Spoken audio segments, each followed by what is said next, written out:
Black Squad, what up? It's your man Kenyatta Black back at you again with another reaction review. Finna do a reaction to Jessica Excuses getting her ass cooked and ran off of Jason Black's platform like the fleeing tether she is. I fucking said it. You got a problem with it? Unsubscribe. You got a problem with it? Get off my Facebook. You got a problem with it? Get off my Instagram. She got ran off Jason Black's platform like the fleeing tether she is. Now, make sure you are following me on Facebook. Make sure you are following me on Instagram. Subscribe to the channel and make sure you hit that bell icon twice so that you get all notifications for when I drop a video, premiere a video, go live, or drop a short. And speaking of my shorts, go check out my shorts. My shorts are better than your favorite YouTubers, I guarantee you. I don't do the whack shit that most of these YouTubers do. I don't just clip minutes of my video and post that as a short. I don't take screen records of shorts and then cut it at the 55-second mark and then spend the last 5 seconds of the video staring into the camera making a goofy ass fucking face. I don't do that whack shit. When I make shorts, I make shorts. My shorts are better than your favorite YouTubers. I guarantee it. And if you like the platform, if you like the content and you want to support the platform, hit the Cash App, $BLAXKSQUAD, or the PayPal. All of that is in the description box. Like I said, about to do this reaction to Jessica X getting flame boiled and made to look like the silly little fucking broad she is.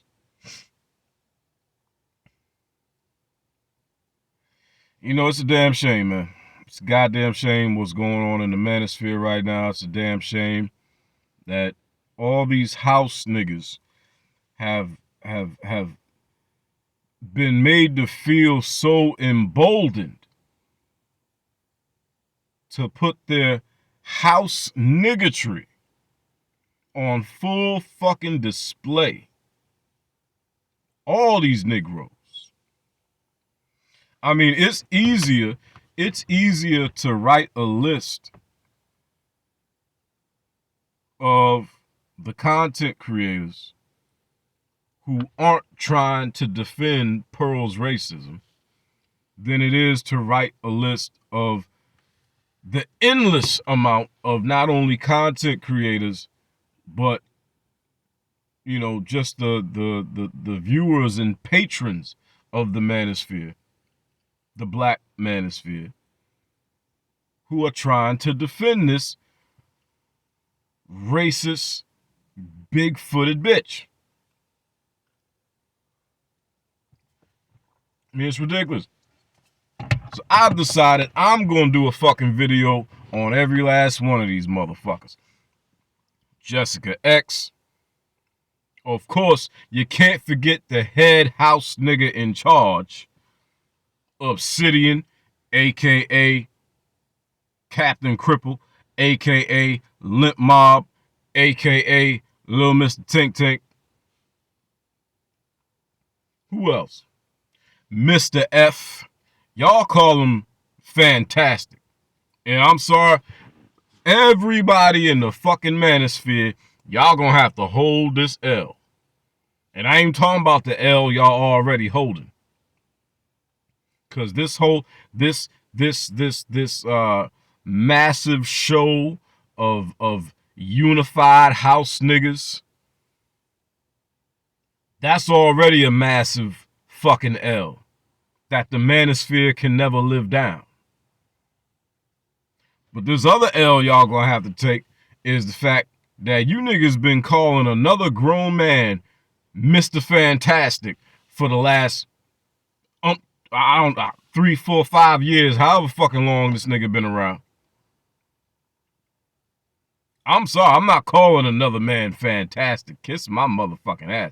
That's like calling another man gorgeous. The fuck? And then you got the question, why the fuck a grown man wants other grown men to refer to him as fantastic? It's a little too close. It's a little too close. It's a little too close for comfort for me. Too close for comfort. I don't know. Sounds a little spicy. Sounds a little spicy. I don't know. But who else? Angry man. Oh, angry man, angry man, angry man. See, I've been on the fence about this fat ass nigga for a minute now. You know he don't like it when you call him fat. He gets triggered. He gets triggered. I'm not fat. I'm not fat. Look at me. Look at me. I ain't fat. You can see the man titties through his shirt. I'm not fat. Look, these niggas, every time you turn around, niggas saying I'm fat. These niggas say, niggas swear to God I'm fat. Man, let me show you these old pictures from 15 years ago when I was in the gym. You see these pictures? I used to be diesel than a motherfucker. Why these niggas saying I'm not fat? I'm not fat. Look at me. That nigga get emotional and triggered than a motherfucker when you say he fat. It's like, nigga, you fat. You fat, bruh. You fat. At best, you're chunky. At best, you're chunky. And nigga, bruh, before we get into this video, bruh, angry man, if you happen to see this, bruh, you got about 400,000 subscribers, bruh. Congratulations. But bruh,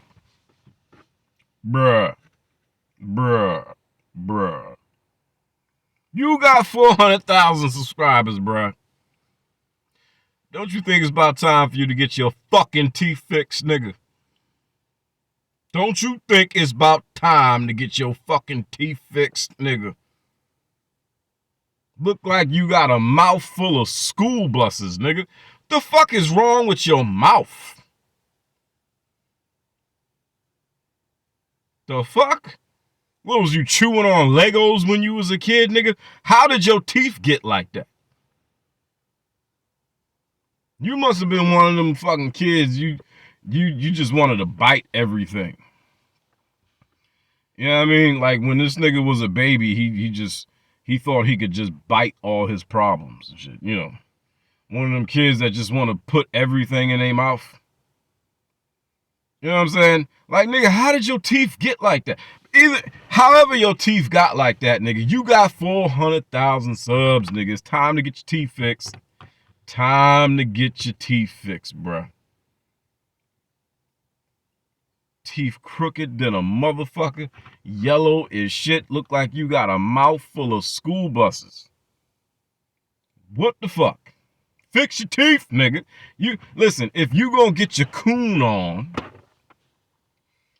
the least you could do is fix your fucking teeth before you do it. That way you could coon with a smile. Punk motherfucker. Who else? Tommy Sotomayor. No surprise. No surprise there. No surprise there. You even went so far as to attack Danica Marie and Six the Goddess earlier today, calling them, what did you call them? Something, woke hood rats or some shit you call them. And you know, earlier, because I caught their stream earlier, and Danica had a look on her face that I never seen her have before. You know, she had a look of hurt on her face.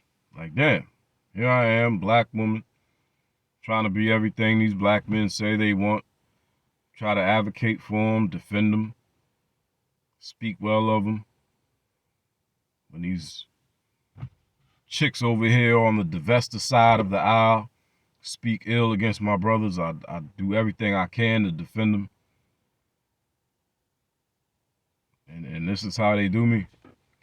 And I could see the wheels turning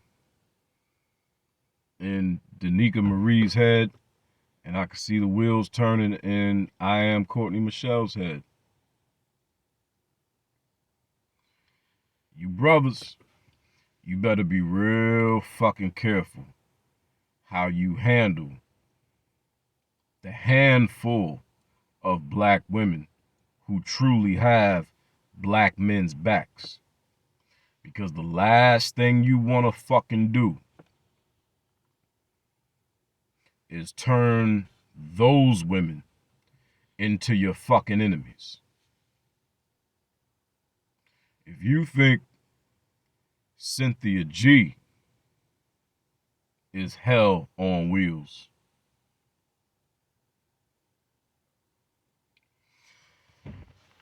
put it to you this way. Since most of you are big fans of pop culture, and most of you are big fans of Star Wars, it's often, theorized and, the idea is often played with, what if Yoda had fell to the dark side? And everybody knows if Yoda had, hypothetically speaking, in some alternate universe, if Yoda were to fall to the dark side, he would be fucking unstoppable. There would be nobody, no fucking body that could stop him. Period. Luke Skywalker wouldn't have shit on a Darth Yoda. Luke Skywalker at his peak wouldn't have been able to touch a Darth Yoda. What happens if a Crimson Cure falls to the dark side?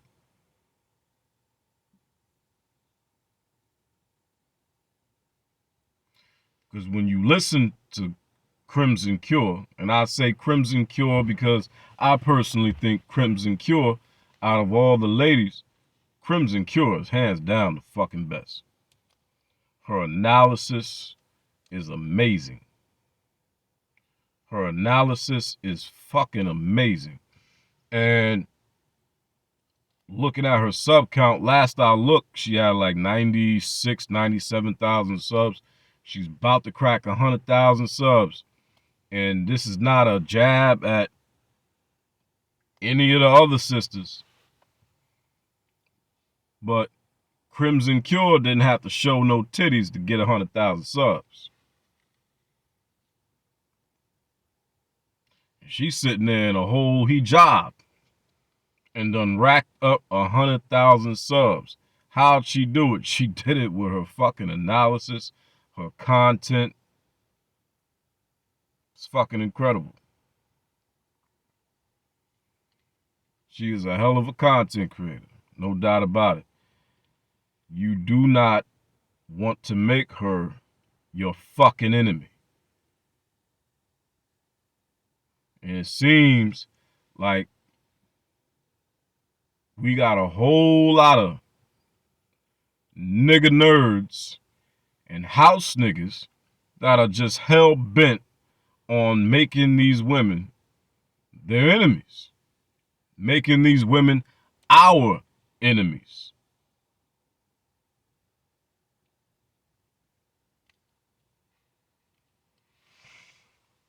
I don't want to get too far off track here. So without further ado, let's get into this smoke session Jason Black smoking this lame ass broad. Let's go. Jessica, or at least they call Hi. me. All right, Jessica, what is on your mind? Well, I've had quite a few people to tell me to call in. I don't really have a problem with you, so Why did they tell you they were call? telling me Why to did they call tell you in. to call in then? Well, the guy called in earlier, Don P, and he said that I was agreeing with you, and then Pearl came through, and then I switched it up.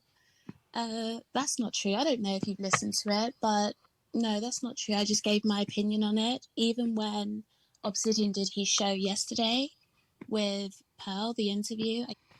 His show? You mean his international coon conference? That was an international coon conference. House niggas from all over the world gathered on Obsidian's platform and had a buck dancing shindig. A buck dancing hoedown, nigga. That was the saddest conversation I've ever seen black people have. And we already knew what it was. I already knew what it was. Pearl chose to go on Obsidian's platform because she knew she'd be protected. She knew she would be protected. And sure enough, everybody that got up there asked her a bunch of softball questions, with the exception of one, maybe two people. I believe one person I believe one person got up there and really started to go at her, and immediately, Obsidian dropped them off the fucking panel. It was bullshit. It was bullshit and shameful, absolutely shameful. And Jessica X was no fucking different, asking softball questions and pretending like Pearl ain't a racist piece of shit. It was bullshit. The same energy. I didn't switch it up, so I'm not really sure what's going on. Where are your people from originally, Pearl? Nigeria, the Caribbean? Where are they from? Can we tell? My dad's from Africa. He's Nigerian. Okay, pretty much figured that in your mom. My mom's white. Okay, we won't hold it against you. All right, well, the word is, though, that apparently you had some disagreements and switching up in tone where I was concerned once Pearl showed up. A lot of that going around. Yeah, no, I feel like I kept the same energy. Really? I don't know if people want me to rip her head off. I know you watched Obsidian, so you saw me up there. You saw me speak to her. Well, I don't know if you did, but I presume you did. So I kept the same energy, like face to face on the panel with her. So I'm not entirely sure. Well, just to make sure we clear the air on where that is concerned here, so that you can speak in your own words here now, as opposed to somebody else. Slavery was exaggerated. Oh no, I said on my stream I don't agree with that. Because I said she used Roots as a reference for slavery being exaggerated, and like Roots as a movie, because the person who made the movie said that they wanted a myth for people to live by, but that's in regards to a movie. That's not in regards to slavery. So I made that clear on my stream. Okay, but the principle itself, though. And that is not true. That is not true. I believe it is I am Courtney Michelle who did the research on that, and come to find out, it is a reporter who is claiming Alex Haley said that, and it is a reporter who said that a reporter claims Alex Haley said this, but the reporter made this claim about a year or two after Alex Haley died. So we have absolutely no proof that Alex Haley, in fact, said these words. None whatsoever. Roots being an allegory, and that's perfectly fine. That's perfectly okay. I don't think you can argue with Roots either, though. I don't even think that Roots can be argued with even as an allegory. Mm-hmm. A Christmas Carol was an allegory, but it's not really one you can argue with either. And it has fanciful elements to it. So the only way you would argue with it is if you're a person who believes, yeah, to hell with the poor. Yeah, I'm not trying to argue with it. I'm not trying to argue. Why is it that Pearl has found so many black folks, usually of immigrant backgrounds, in London who have been so pliable and so amenable to her? Oh, I can't speak to that one directly. Really? You know, Let's I not think really? We want to go out like that? Really? honestly, I think she's giving them a job, so they're taking the job. You know. Okay, but you don't think that's indicative of the rank and file of their class over there? The rank and file Nigerian? Yeah, I mean, you throw a penny in a crowd and you can find plenty of folk there who are willing to buck dance for her over there. She's had no problem getting people who work for her, people to join her in the studio, people to get on microphones. She's had no problem doing that.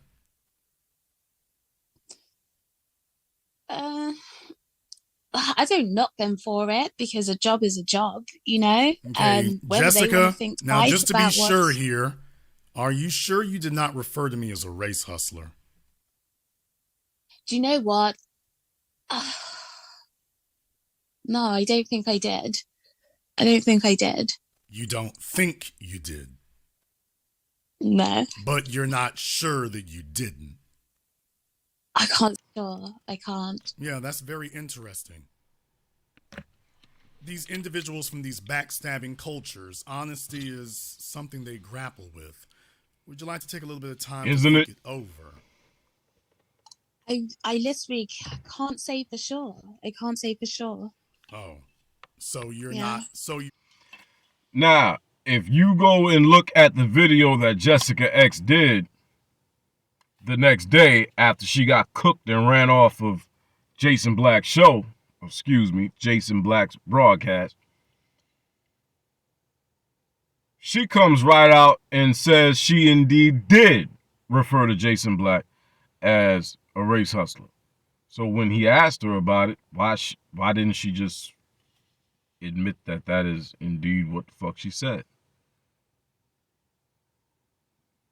And then didn't Jason Black hit the nail on the head just now when he said, you know, these backstabbing immigrant cultures have a problem being honest. Dishonesty seems to be an issue with them. Hit the nail right on the head, didn't he? You're not certain. So what part of me strikes you as a race hustler then? Well, what do you define as a race hustler? She defines a race hustler as any black person who won't go along to get along and pretend that racism doesn't exist. Any black person who isn't wearing their tap dancing shoes is a race hustler. Race hustler would be someone who plays on racial issues in order to progress themselves. Okay, and how do I play on racial issues to progress myself? Do you know what? I will say this. One thing I do remember speaking about in the stream is that there were certain things that Pearly said and you added words to it that weren't there. So that I did speak on. I added context, but I did not add. Like he just said, he added context. All he did was connect the obvious fucking dots. Is all he did. And every black person with a fucking spine and some goddamn common sense knows that's all the fuck he did was connect the obvious fucking dots. But these fucking house niggas who honestly, a good number of them, Angry Man included, are looking for an opportunity to go on Pearl's show. And Angry Man proved that with his fucking video earlier today. All winter long, Angry Man was talking all kind of shit about just Pearly things. He was talking all kind of shit about Pearl all fucking went along because he was jealous that motherfuckers was bigging her up more than they were bigging him up. Because you remember, it was just a couple of months ago when Angry Man really blew the fuck up as far as his sub count. And his issue was everybody was paying attention to Pearl's sub count, paying attention to her growing sub count instead of his growing sub count. And he felt like because he's one of the founders of the Black Manosphere and he's so supposedly got all this influence in the Manosphere and he's done so much for the space, motherfuckers should be, giving him that attention and that notoriety. So he was talking all kind of shit about Pearl all winter long. And what did he say on that first video he did about the Pearl situation? About it's something about fake outrage in the title. If you go and look at his if you go and look at the video, come to find out, back in January, Pearl sent him a message inviting him on her platform. So now that Angry Man has gotten an invitation to go on Pearl's platform after he spent the whole fucking winter talking cash shit about Pearl, now all of a sudden he's fucking defending her. Just another fucking example of these fucking house niggas looking for validation, looking for some crumbs off Miss Ann's fucking table. Anything that wasn't there. She meant what she said. She was not referring to white people. And the fact that it's corroborated that when she talked about being late, Nick Fuentes was the one who said he's Italian and he's late. She was the one who interjected blackness in lateness, where even Nick didn't do that. That constitutes a train of thought. So these are a bunch of tropes and stereotypes that run in conjunction with each other. You're trying to sit up here and say that they don't? You start. No, in regards I hear the little pitter patter of tap dancing shoes going on. In regards to the being late, yeah, she specified Black people, right? But when she was talking about the immigrants and the hard workers versus non-hard workers, she just said Americans versus the Africans that she works with. Yeah, thank you, but she's referring to Africans. That's she didn't the say point. That. It's obvious she's referring to so-called African Americans. It's obvious she's referring to foundational Black Americans. It's obvious. For the simple fact that she was smart enough to say Americans as opposed to African Americans, that gives you house niggas the leeway and the room that you need to deny that anything she said was racist. Y'all some pathetic motherfuckers. She was already making it a racial thing. And then are you saying that was disconnected from everything else she said later? That sounds irrational. That's a person really trying to reach to disconnect it because they're trying to minimize her racial attitude. Oh, and about the folks because what you're trying to do here, you're a little sensitive about it because they have this myth that they try to create among the immigrants that they're harder working, but the hardworking people don't have to flee. Hardworking people stay where they are and build where they are, even against an animosity government. So facts. They have a myth that they keep trying to build and perpetuate. All facts. But no, ma'am, she meant what she said. All facts. All facts. I seen that shit. I saw that shit for myself with my own two eyes. This myth about these foreigners being hardworking people is bullshit. It is indeed a myth. I saw it with my own two fucking eyes. Let me tell you. Try to tell you this brief story. I'm trying to make it brief. Now, everybody knows, everybody that's been on my platform for a minute, I'm a contractor. I've got a handful of trucks on the road and a handful of employees that work for me delivering appliances. I've got a couple of trucks at Home Depot, and I've got a couple of trucks at Best Buy. I'm considering Lowe's, but I don't know. Lowe's don't really pay enough money. So that's on the back burner. That's neither here nor there. Now, delivering appliances, right? Now, before I left Pittsburgh, come out here to Connecticut, several months before I left Pittsburgh, or I'll say for the last several months that I was in Pittsburgh, the national recruiter who just so happened to be working out of the Pittsburgh location, apparently this guy, older white guy, apparently he bought into the myth that these foreigners are some hard-working motherfuckers. And he went out and recruited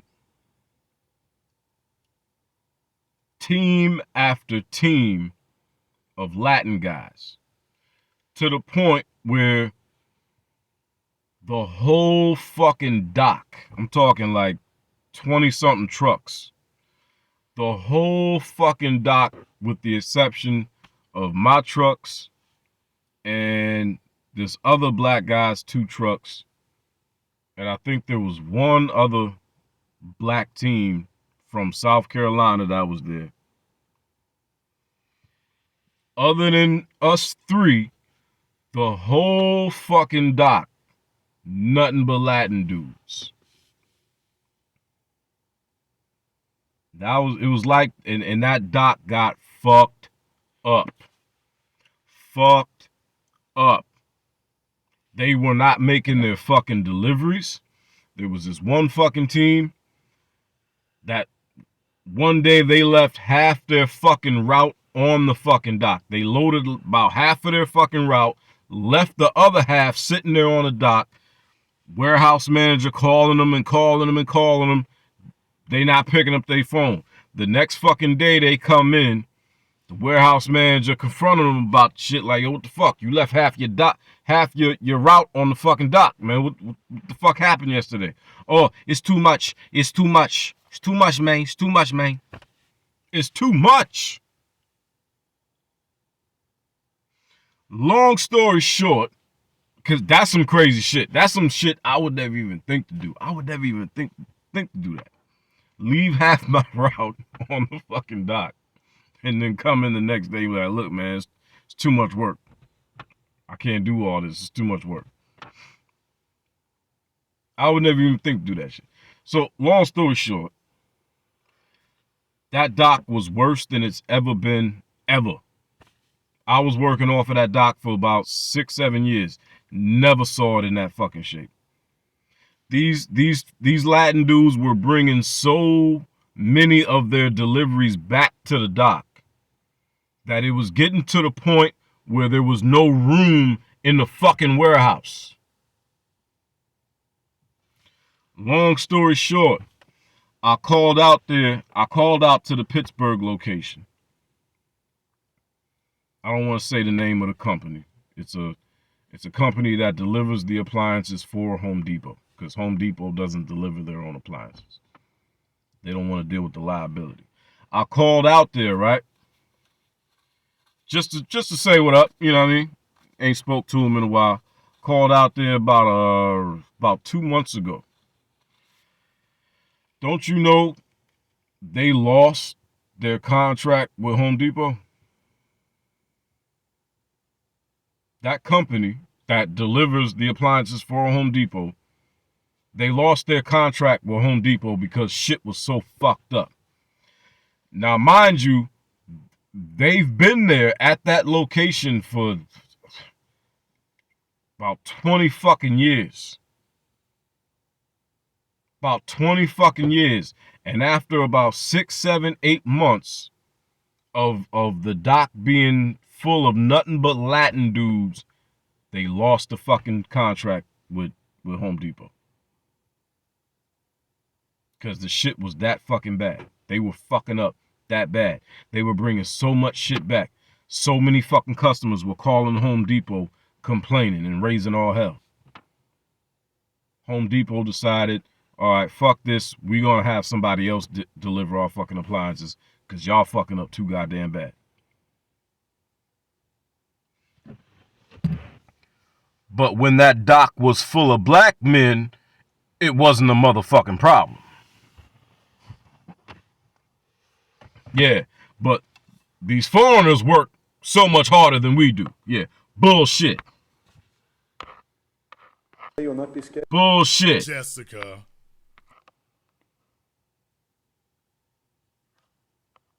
But You're she right, did I mention disagree black with that. people, so when she was referring to Yeah. being She said American, so the context that you added is where it becomes specific. right, but that's not race hustling, ma'am. That's literally not the definition of race hustling. That's literally not the definition. I'm not gang. It's her definition, because her definition of race hustling is even acknowledging that racism exists. Anything. You can call it agitating. That's the word that you wanted to use. Whatever, adjective.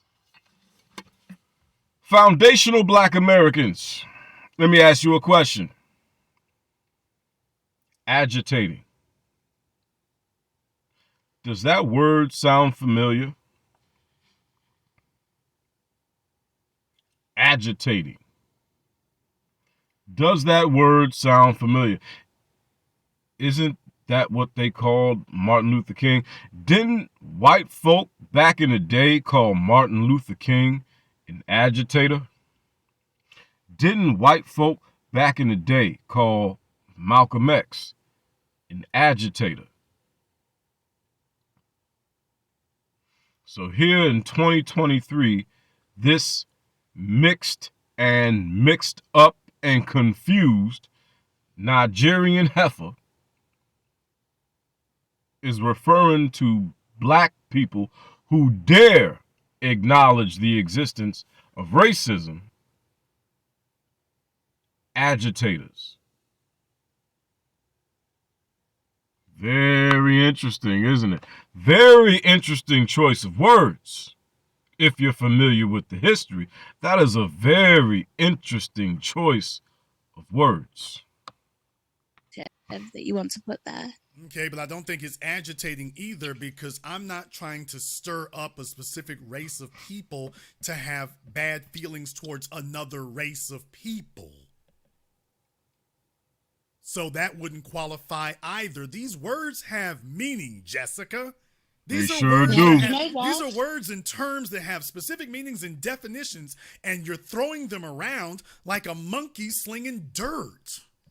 I'll say this, where I can take accountability on it. I haven't watched enough of your stuff to form a solid opinion, and so it was wrong of me to. Yeah, you haven't watched nothing because your homeboy Obsidian and your homeboy Mr. F and whichever other of them fucking coons, them fucking house niggas over there in the black manosphere that you so fucking cool with, they've been telling you to stay away from Jason Black. Don't fuck with Jason Black. He's one of them pro-blackity blacks. Which raises the fucking question, nigga. Why do so many people in the black manosphere, why do so many of you house niggas in the black manosphere have a problem with the concept of being pro-black? What kind of black person isn't pro-self? How are you not pro-self? What kind of black person would be against the progression of their own people? the progression and betterment and advancement of their own people.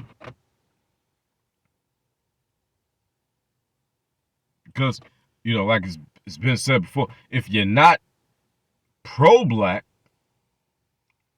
especially if you're against pro-black, as so many of you black manosphere house niggas are, if you're not pro-black, you're anti-black.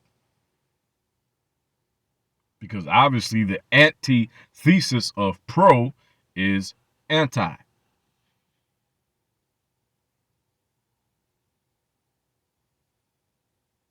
Yet y'all are very fucking comfortable voicing your disdain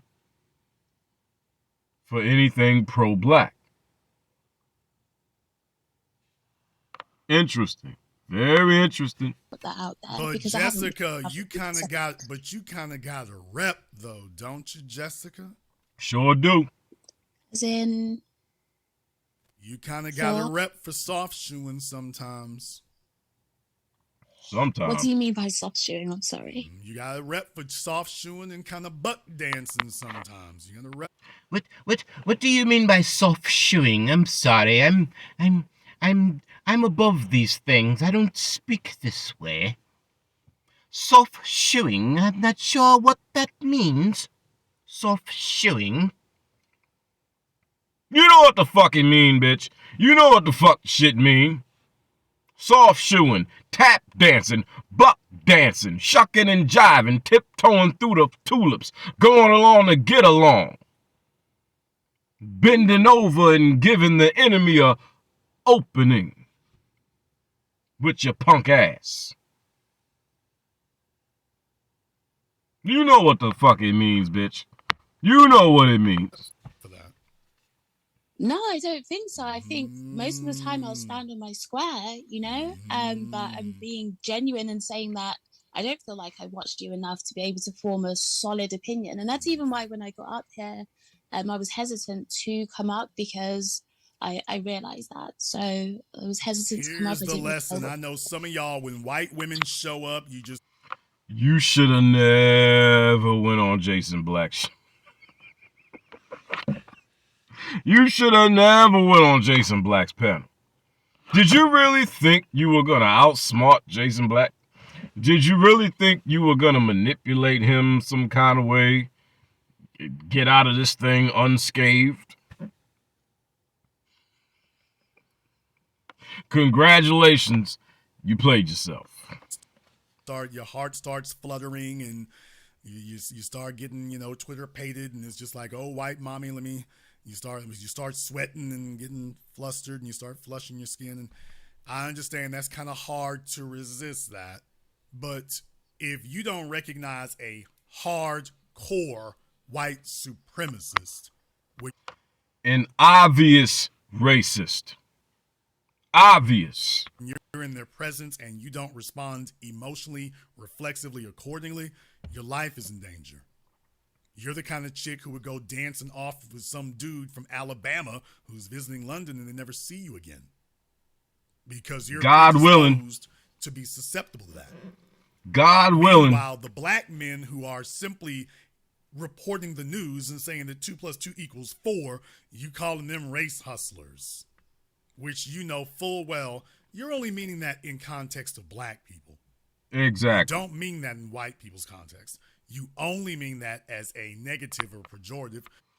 The term race hustler is shaming language meant to make black people who acknowledge racism, and not only acknowledge racism, but fight racism and attempt to destroy racism, white supremacy. It is shaming language used to try to get black folk who acknowledge and fight racism to back off of it. You're a race hustler. Like, you're just making this stuff up. You're just trying to stir people up. Shaming language is all that is shaming language. Towards black people, specifically black men. And that attitude is dangerous.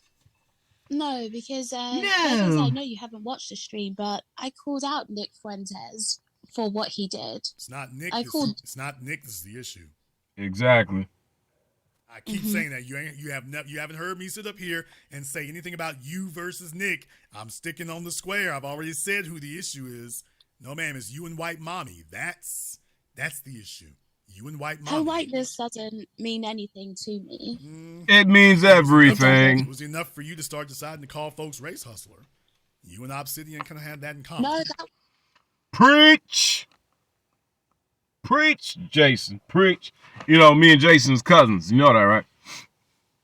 You know, we cousins. You know what I'm saying? Kenyatta Black, Jason Black. You know what I'm saying? It's my cousin. You know what I mean? that wasn't about her. That's more It just was about her because you wanted to try to minimize her racism. And what No, you did, 'cause it wasn't even factually accurate. All I did was provide context because that is a trope. When she said that, those are white supremacist. This is something I want you to remember here, Jessica. These might be new to you all over there. These are white supremacist code words. So the reason for a code word is an individual who does not want to believe something. When you throw out a code word, it's supposed to give them plausible deniability. Oh, well, I never said I was talking about black people. I could be talking about all Americans. Yeah, but as the conversation progressed, it was never isolated to white people, not as a negative. As the conversation progressed, it only distilled down to anti-black. And it's so obvious. The moment she said immigrants working harder than Americans, the moment she said that, I said she's talking about black people. Now, remember, that was... Exactly. It was obvious she was talking about foundational black Americans. She was just smart enough not to say foundational black Americans. Or in her case, she would have said African Americans. In her case, she was smart enough not to say African Americans. She was talking about foreign black people, specifically Africans. Then when she switched over, she was smart enough to say Americans. Well, who was she comparing Africans to? She was obviously comparing Africans to so-called African Americans. She was comparing Africans to foundational black Americans. That's obvious as all fucking hell.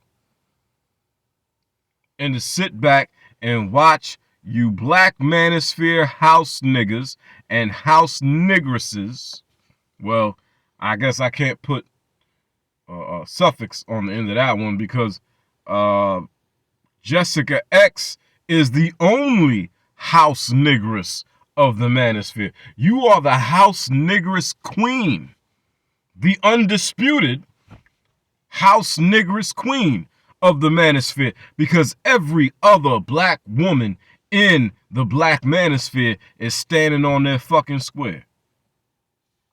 Shout out to Six the Goddess. Shout out to Crimson Cure. Shout out to Danica Marie. Shout out to I Am Courtney Michelle. And you motherfuckers can say whatever the fuck you want to say. But the bottom fucking line is, what is that? That's 4 out of 5. Because I can't think of another chick. I don't think there is another chick from the black manosphere. Now, but regardless, right there, out of 5 black women, we've got an 80% ratio. 4 out of 5, that's 80%. 80% of the black women I just named are standing on the right side of this motherfucking line. Can you say the same thing about the black men in the black manosphere? So you can say whatever the fuck you want to say about women don't belong in this space, yada, yada, yada. Let me tell you something. Dr. John Henrik Clarke Dr. John Henry Clark was giving a lecture. You know, I've probably watched every single Dr. John Henry Clark lecture countless fucking times. Every single one of them, I've watched every single one of them countless times. And there was a lecture he was giving where he was talking about how every time Africa was invaded, any African nation you can name, when that nation was invaded by outsiders, whenever there was a black woman sitting on the throne, that black woman, that queen, never compromised.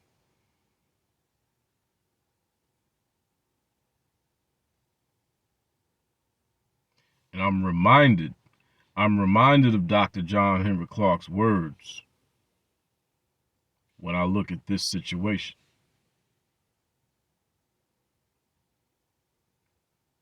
Because Pearl would be the invasion from the outside. And when you look around, the queens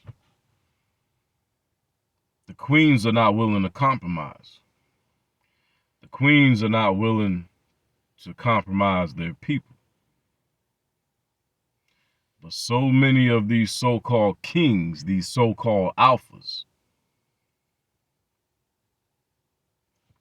the Angry Mans, the Bernard Rileys, the Obsidians, the Mr. F's, the Tommy Sotomayers,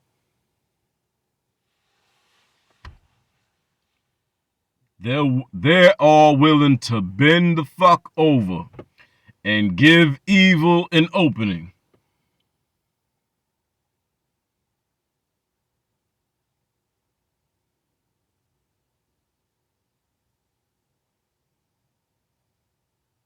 No questions asked.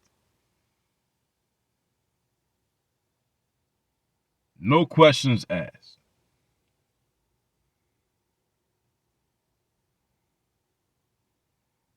And what I've noticed is the people who go on their the people who've been going on their shows lately, the handful of people who've been giving them some pushback and challenging what they say, they get very defensive and very angry with the people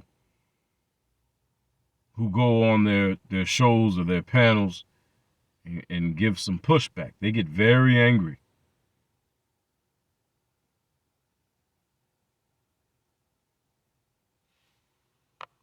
It's a sad day. It's a sad fucking day in the manosphere. Earlier in the interview, the rest of that comes after she said that. So she started with the, well, you know, immigrants work harder. And I said, hey, she's talking about black people. Well, if I was wrong in that assumption, then why is it that as the interview progressed, it narrowed down the focus to targeting and demeaning black Americans? If my first assumption was wrong, then exactly. how was I able to accurately call where it went? No, and that's why as I watched the stream, I realized what was going on. And by the time that I came into Obsidian's interview, I had like a lot more to kind of form my opinion on and my stance on Obsidian's. Is Pearl a white supremacist? Yes. A white supremacist? A racist piece of shit. I don't know if I'd say that. Yeah, there you go. Yeah, that's exactly what I was about to say. There you go. There it is. She literally sat up there and said the black folk are lazy. She literally sat up there and said that slavery was exaggerated. She literally sat there and said that black immigrants in the UK, that all of you, people like you, are always late, which is a euphemism for lazy. Yeah, y'all, white mommy, she's like, you know, Jason, she tried to act before as if she was being mischaracterized. As soon as I said, hey, is white mommy a white supremacist? I don't know about that. No, I'd say she's ignorant. A white supremacist? I don't know. Yeah, I don't know about which part of what she said and did is not white supremacist? Because in my mind, white supremacists believe that they're superior. They want some sort of harm towards black people. I Okay, don't think that she wants harm towards black is keeping people. you in a position of subjugation harm? Subjugation how? Ma'am, keeping you economically deprived, keeping you economically and socially oppressed, keeping you in a police state where your rights can be deprived at any time. Is that harming you? Mm, I Wow. don't know about all of that. Have you ever had a white boyfriend? No. I don't believe you. You're lying. It's You're lying. hard You're lying. because I don't believe that at all. You're lying. I'm just gonna tell you right now, you're lying. No, there's a white dude. There's a white dude who done gripped them butt cheeks over there by the Tower Bridge. There's a white dude over there who done gripped them butt cheeks near the Tower Bridge. So no, ma'am, no, that's not gonna fly. When you're this resistant to something that's so obvious, that's because you're compromised.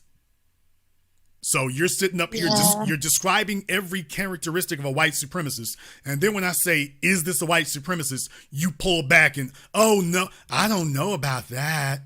I don't know. You heard everything she said. What part of that is not a white supremacist? Well, I mean, you know, as I said, this is the kind of little goofy chick who a white man will be able to talk her into going off anywhere by herself, and that'll be the last time you see her because she wants to sit up here and pretend that she doesn't see what's in front of her. And usually when you pretend to be dumb long enough, you actually become it. Eventually, you're going to do something you shouldn't do. She's sitting up here acknowledging this woman's spouting white supremacist talking points, multiple ones in one conversation, but when you ask her, is that a white supremacist? I don't know. What kind of person who's not a white supremacist says that black people are lazy, black people are late, black slavery was exaggerated? What type of non-white supremacist white person talks like that, Jessica? An ignorant one? Okay, you're calling it ignorance. At what point does it become racist? I believe it's racism if you feel. Exactly. Ignorant is obviously the safe word. And that's been the safe word for decades now.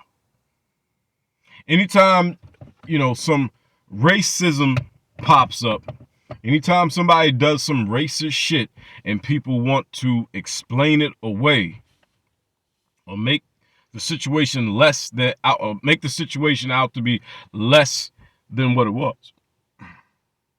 Excuse me, less than what it was. The safe word is ignorant.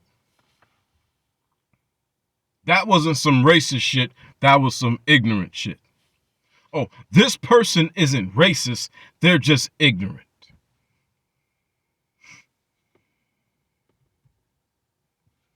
Ignorant is the safe word.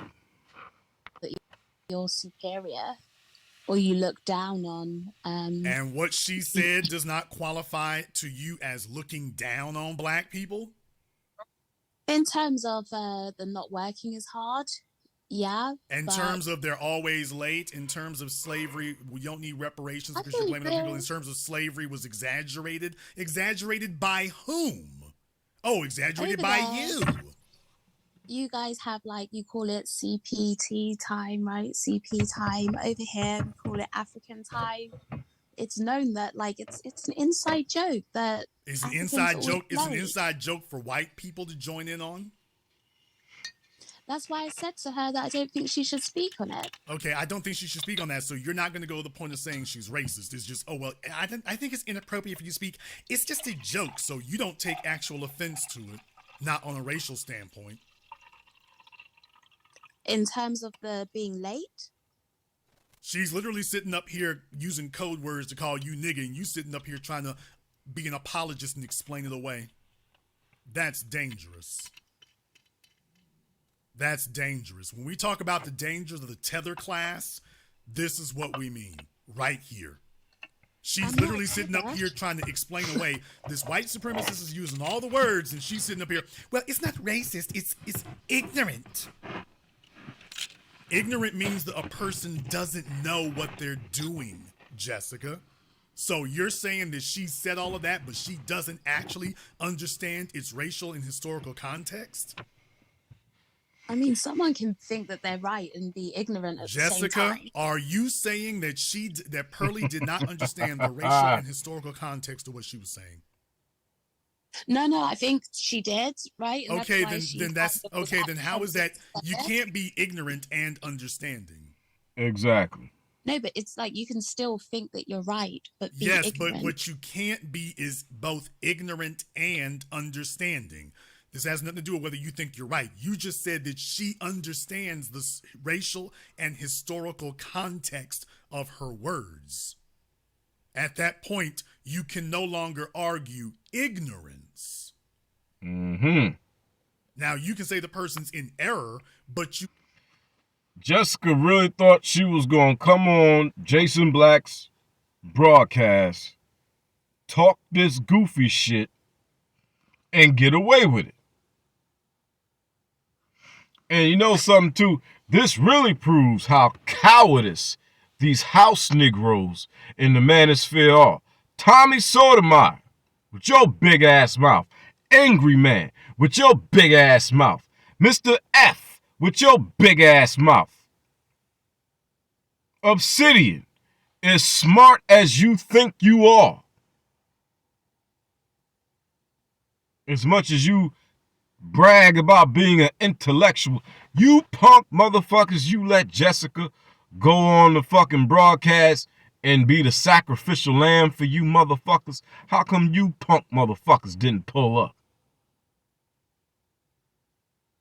Why y'all ain't pull up? Every last one of you motherfuckers. Every one of you. I've heard every fucking one of you voice your disdain for Jason Black. How come you didn't pull up? Punk motherfuckers. can't argue that they're ignorant.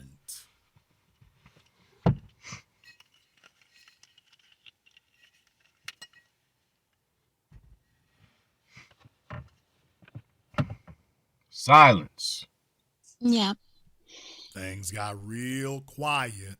Didn't they? Because I don't know what to say. How Because you old ain't are got you, shit to Jessica? say, bitch. You ain't got nothing to say. 28. You are too damn old to be this silly. You are too Yeah, damn old to be. Now, this with the behavior you're doing, you're too damn old to be this. On a side note, this ain't got nothing to do with the video, but damn, 28, that pussy's almost 30. That pussy's almost 30. You know what that means, fellas? Because, you know, every man knows there's no such thing as good 35, 36-year-old pussy. You better get that thing away, Jessica X. It's about time to get that thing away. You better hurry up and get you a husband. That's all I'm saying. That's all I'm saying. In the face of raw white supremacy, you're sitting up here trying to be an apologist and argue away about it. And that's dangerous. That's dangerous because other black females and other black people will hear you acting this silly, and they'll sit up here and follow up behind it because they think that you have some knowledge or understanding that they don't, that the situation's not that bad and it's not that dangerous. They'll sit up here and listen to you, and you'll mislead them. You're hearing white supremacy, but you're refusing to call it white supremacy. So you're telling everybody that's not white supremacy. So when they hear that or something 5 degrees worse than that, they'll say that that's not white supremacy either. Then it all becomes, quote, ignorance. So she's just erased the definition of racism and white supremacy altogether. You can tell I don't do these conversations. You don't have to do the conversation. You were born it.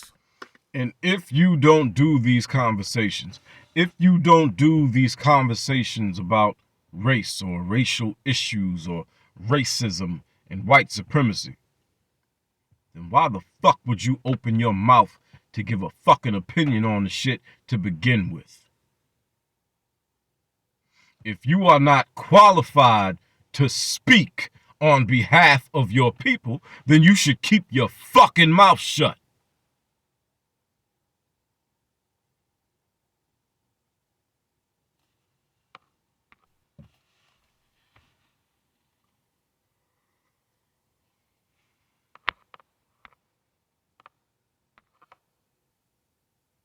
You don't have to learn the conversation, man. Weren't you born black? Not exactly. Yeah, but I haven't really had any racial situations, if I'm being honest. No, you So- just no. You And look just how she framed that, racial situations. You mean racism, bitch? You've met them multiple You mean times, racism? you just dismissed them. You're 28 years old. Let me ask you a question. How much do you make a year at 28 years old with your cute little face? Not She ain't that cute. Not enough. She ain't that cute. She working them angles. She working them angles. I don't know what the fuck women have figured out about certain angles. She ain't that cute. She working them fucking angles. I've seen other pictures. She looking like a high yellow monkey. I said it. Looking like a high yellow monkey. And I'm wondering. For a minute I was wondering if this heifer was bleaching her skin a little bit. Because the features ain't matching the complexion. The features ain't matching the complexion. In some of these pictures where she ain't quite hit that angle the right way, and you could really see the Nigerian features coming through. The complexion ain't matching the features. So all I'm gonna say, I don't know. It was just a thought. I ain't making no accusations. It was just a thought. Like bleaching some skin over there. I don't know. That's not a number. How much do you make a year? I have to give the exact amount? You can give me within 5,000 pounds. Okay, I'll say in pounds. And if you're gonna lie, make it good, because I got follow-up questions. So if you're gonna lie, make it good. Jason Black is bending this heifer over and spanking her. Do I have to give the exact amount?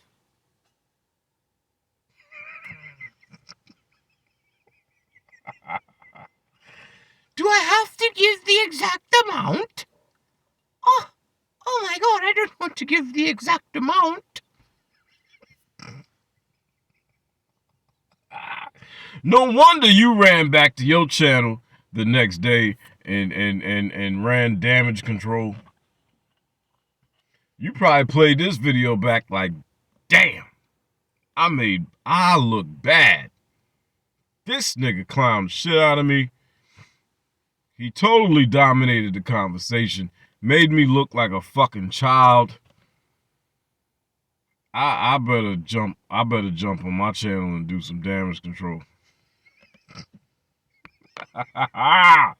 Do I have to give the exact amount? Under 40. Okay. Do you think that the average white female Londoner makes 40,000 pounds a year at 28 years old? No. You don't think that's because of race? No, I think this. I literally just asked you a racial question. Are you black? Yes. How much do you make a year? 40,000 pounds. Do you think the average white female Londoner makes 40,000 pounds? Oh, no. Do you think it's because of race? No, I don't think so. No, because the average person earns less. Like, I earn about the average, and that's for like people of all age groups. Ma'am, there's no way in the world that you make more than the average white female Londoner. That's just not possible. The poverty and racial wage gap dynamic is the same in the UK as it is in the US. What are you trying to pull?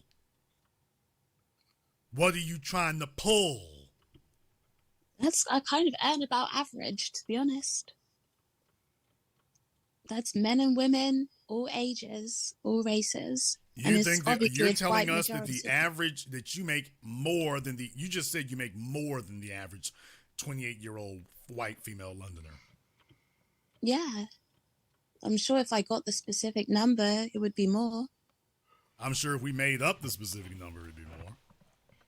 I mean, I can go look for it. I don't No, know it off ma'am, my head ma'am. what What do you have a degree specific in? number is. What do you have a degree in? Business and finance. Okay, 28 years old. There's not very much you can do with a degree in business and finance at 28 years old. I mean, I'm doing okay. Not really. You think you're doing okay? Yeah, I'm doing okay.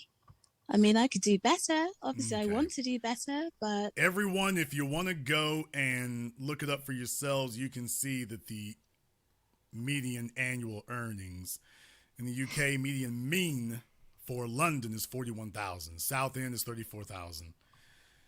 East is 32,000.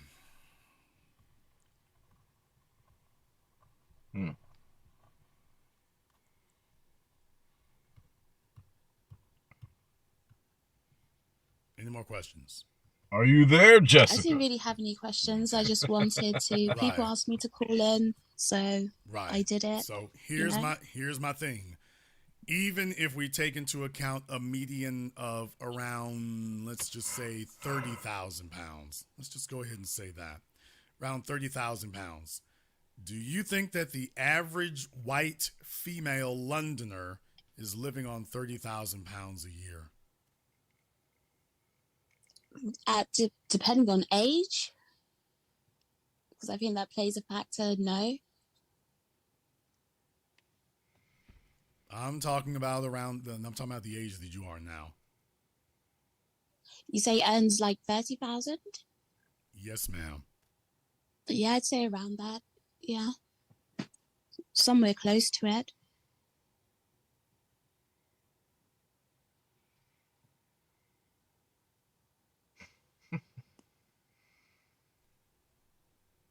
Okay.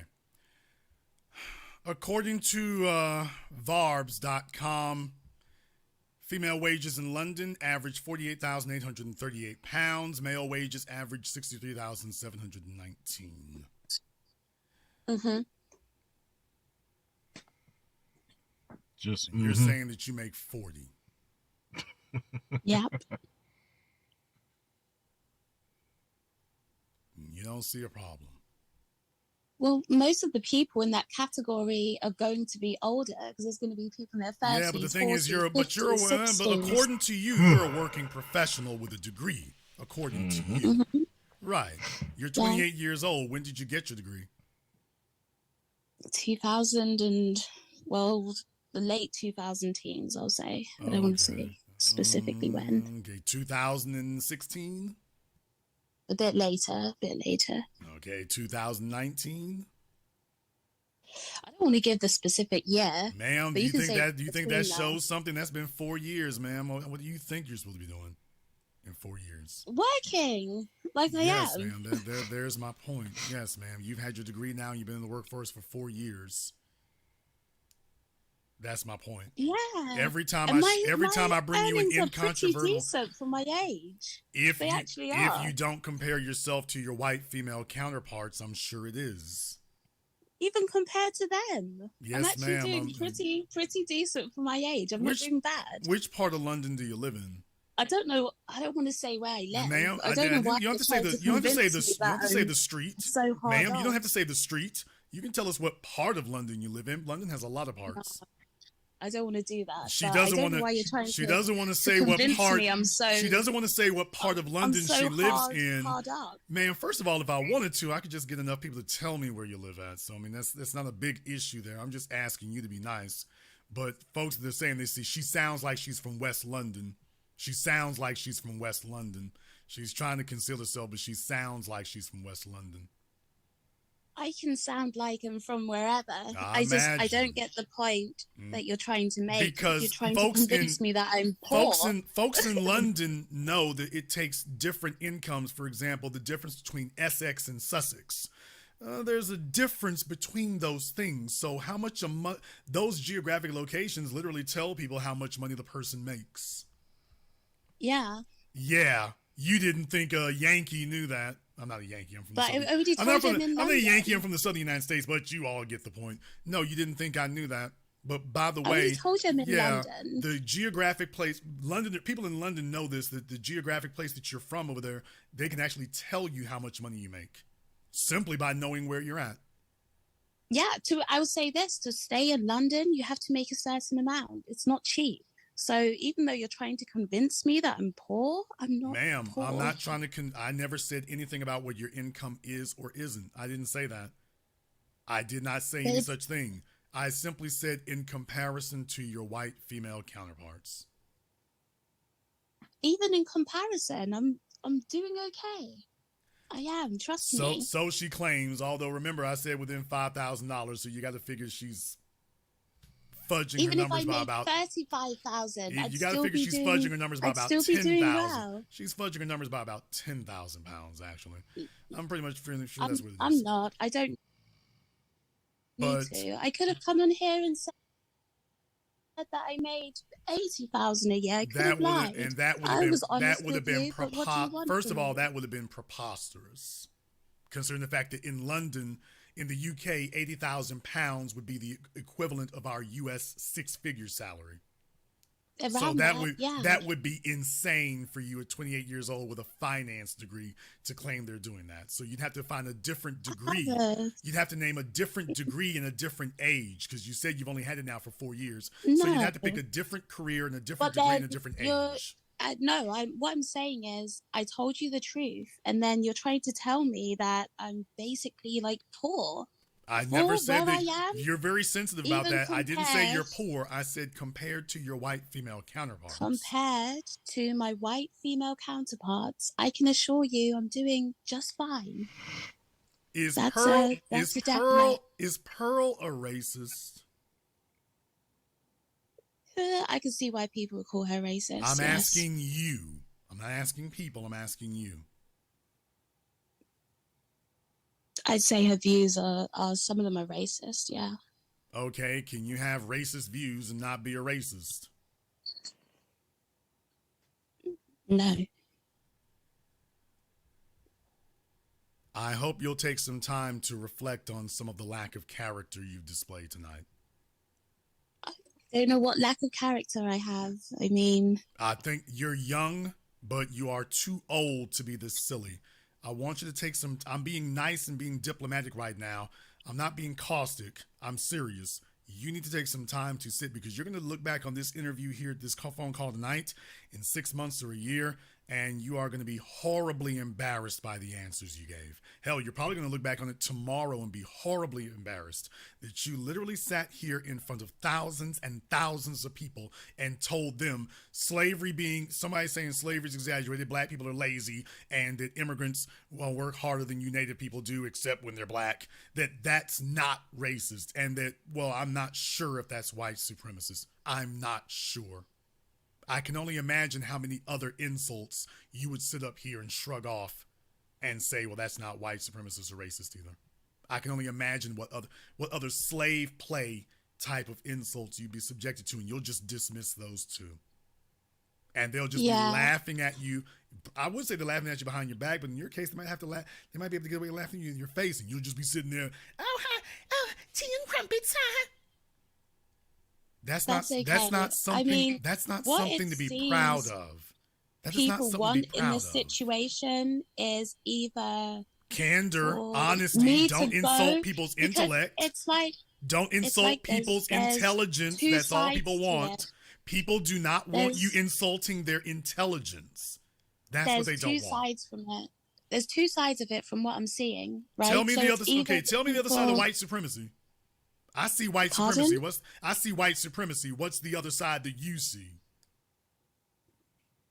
I'm talking about how people are reacting to the situation. Yes, I see right? white supremacy. What is the quote other side? You said there's two sides. I only see one side. The other What's the side other one? is white savior, right? So it's either like Pearly can do no wrong, Pearly saying what she said was no problem, or on the other side, it's like Pearly's the most evil person in the world. I don't know if she's the middle. most evil person in the world, but I do know white supremacy and racist when I see one. And It feels like you're claiming that you don't people see want that. from me. You're claiming It that you feels like don't see that's what that. people want from me, and because I'm not doing it, people on both sides No, are upset. what it means is everybody needs to know where you stand so that they know within the company of white supremacists, they know the folk they can trust, and then they know the people they can't trust. If you don't trust me, then you don't trust me. I gave my views on my stream. I gave my views to Pearly when I was on Obsidians. And If you don't trust me, then you've made your point very clear that I think she said some racial things, but white supremacists, I'm not so sure. Are you sure you don't want to try to clarify that now before you go? No. Okay. Remember, you've made your choice. Okay.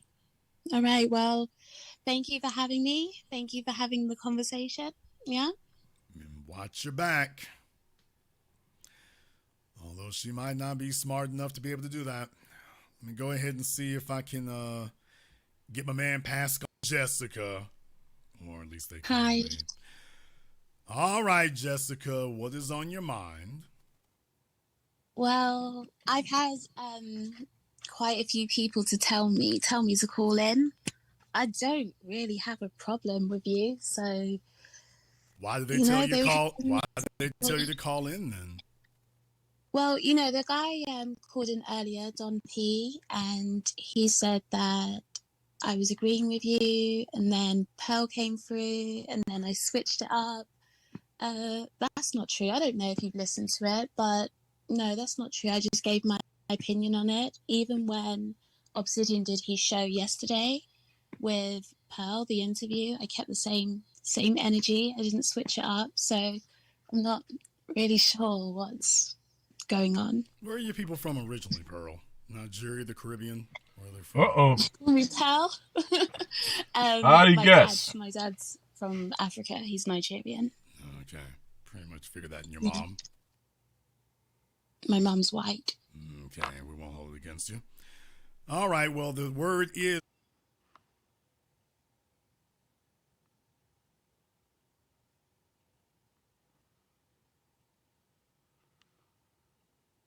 to come back to them. All right, let's see if we can get Tactical Genius. By the way, I'm doing y'all a solid. I had some of these folk waiting for a while, so I'm trying to do them a solid. We've been on here excessively long. Tactical Genius, are you ready? Yes, we have. I'm ready. Can you hear me? Yes, we can. Where are you calling from? I'm calling from Wolverhampton, UK. All right. Now, after Jess got ran off, this brother came up, and he lives in the UK as well, and he was bothered and disgusted with Jessica X's showing of herself because he felt as though her display was a bad representation of black folk from London. So he decided he was going to get up here on Jason Black's show and let it be known that heifer don't represent black folk from the UK. And watch how this shit went. Jessica says ain't no racism over there, so I'm glad you called in to corroborate that there's no racism and I got it wrong. So You are 100% correct, Jason. I mean, I listened to the first 15 minutes of this broadcast and I went to sleep, and I woke up about 45 minutes ago just to hear the whole broadcast, and I'm surprised you're still on. But I only got on a few minutes before she came on, and I was just completely furious listening to her because she's giving a poor representation of Black British people.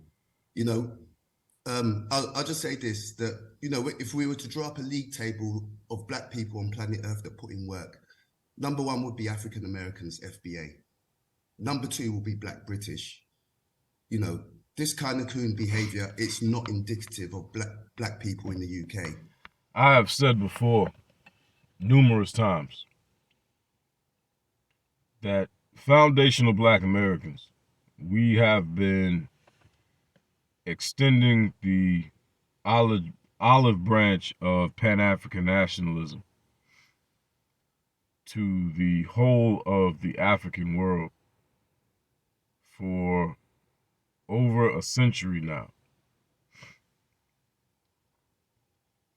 And every group of black people, with the exception of the black British, have been giving us their ass to kiss. Which is mighty funny now. It's funny now how that, now that foundational black Americans are beginning to, close ranks and draw a line in the sand. Now all of the sudden, all these various groups of Negroes want to call us divisive.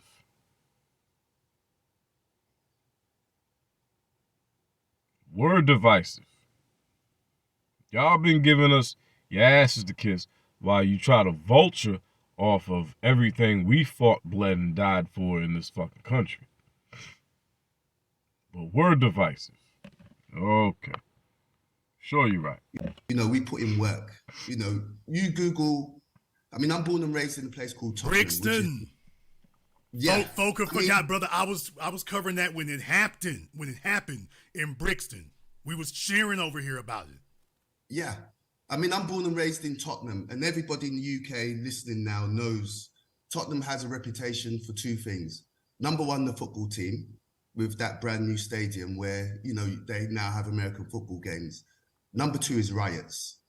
We turn up, and and we know what racism is. We know what racism is. So if a black British person tells you, you ask them direct questions, you 100% correct, Jason. She knows what racism is, and she knows what Just Pearly Things does is racist, and what she says is racist. I mean, it's just textbook racism. A white person can't make it in America. They come to the UK, they surround themselves with coons, and then they play the puppet master. And then when she's trying to explain herself, she's trying to say she's apologized for bringing Nick Fuentes on. The problem is not bringing on and interviewing white supremacists. That doesn't make you a white supremacist, Jason. You interviewed Jared Taylor. You interviewed Richard Spencer in those videos that I have in my house. That doesn't make you a coon by interviewing those people. It's the context of the interview, the behavior of the interview. When the guy was spouting racist nonsense, she was giggling along with him. And then she added her own by, talking about slavery, talking about black people being late. That wasn't Nick Fuentes that said that. That was her. And that's on her. And that's the problem I have with her. Yeah, if she had just simply talked to him and said nothing when she said that, I wouldn't have a leg to stand, or I would have less of a leg to stand on right now. If she had just simply let him speak and said nothing, at least Adam 22 was smart enough to do that with Richard Spencer and Destiny. Now, what Adam messed up at was when he prefaced it about, well, I don't see why Richard Spencer was so bad. I read the SPLC website. I mean, that's where he messed up at. But for her, she literally would have been a lot better off if she had just simply said nothing. So the real question comes in, so why was she unable to say nothing? Correct. She couldn't keep her mouth shut. Me and you are similar age. She got very comfortable. She got very comfortable sitting there, laughing and kikiing with one of the top 3 most well-known white supremacists in America, in which she agreed with every one of his opinions and viewpoints and worldview. Pearl gave Nick Fuentes absolutely no pushback. She agreed with every single word that came out of his mouth. She shared every single opinion. And again, offered no pushback whatsoever. But she's not racist? Turned 50 a week ago. And, you know, I'm born and raised in the UK. I went to school with these people. 50. This dude look about 32. You know, and, you know, but I follow the principles that you talk about. You know, make yourself strong, look after yourself, study, you know, build yourself as, you know, what you would call the peak value man. That's something I live by. That's something I work by. You know, I've contributed to your broadcast by doing the IT workshop. People who don't know, I'm the guy, Robert, from the UK. Robert, wow. Yeah. Okay, y'all, I've never actually met Robert like this. This is Robert. Okay, well, it's good to see you, brother. I didn't know all this information. Look here. By the way, Obsidian, take notes. O'Shea, take notes, although I doubt it'll ever do you any good, but take them anyway. No, but I mean, we know racism in the UK.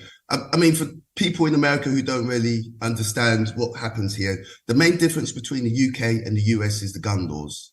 The racism is exactly the same. They treat us exactly the same as they treat you over there. It's just that most of the police here don't have guns. That's why they don't shoot us by the roadside. But it happens, you know. They treat us the same in schools. They lock us out of the workplace. You know, we're the last hired, the first fired. It's exactly the same in the UK. And it's, to a certain degree, it's worse here because at least you guys are 13% of the population. You have numbers. We are like 3%, 4%, if that. I mean, growing up, we were 1% of the population.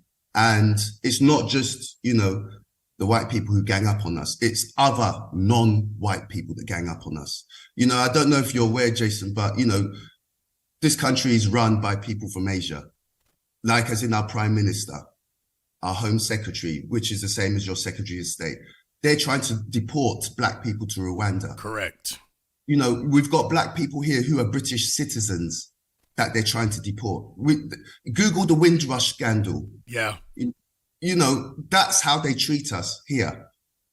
So for a black British person, when you ask her direct questions about racism, she's acting like she doesn't know. She knows. You know, people over here in the States, folks have a misconception that, for example, where immigration is concerned, that you all are more liberal about it over there than we are over here. Folks don't understand. They're literally, I was talking about this on my other YouTube channel. They're gathering up the black folks, the black immigrants over there. If you're illegals, they're gathering them up over there. Forget stopping them at the border. They're like, oh, you got through? Get your ass on this plane over there. It's going down over there in Britain right now. And he's absolutely right. What's his name? Sundon. I forget his name. Sundon, the prime minister. Richie Sunak. Yeah, I'm about to say Sunak. Okay, I'm saying Sundon. But so how close I'm keeping track of it. But yeah, I mean, he slid right into position. So you know what this means. He's here to show the Anglos that he ain't here to rock the boat. He wants to have a place in history, and he's here to show the Anglos, hey, I'm not here to rock, nut, challenge anything. I'm here to uphold it. And he's off to a fantastic start. But the thing is, Jason, he's not even the worst. We've had home secretaries here. The first one was Priti Patel. She was terrible. And now we have another one called Suella Braverman. I mean, you think Kamala Harris is bad. You want to look at some of the politicians, like the Indian politicians we have here. They're worse. They're 100 times worse than Kamala Harris. I mean, we've got things where migrants will get on a boat from France and try and come across the English Channel.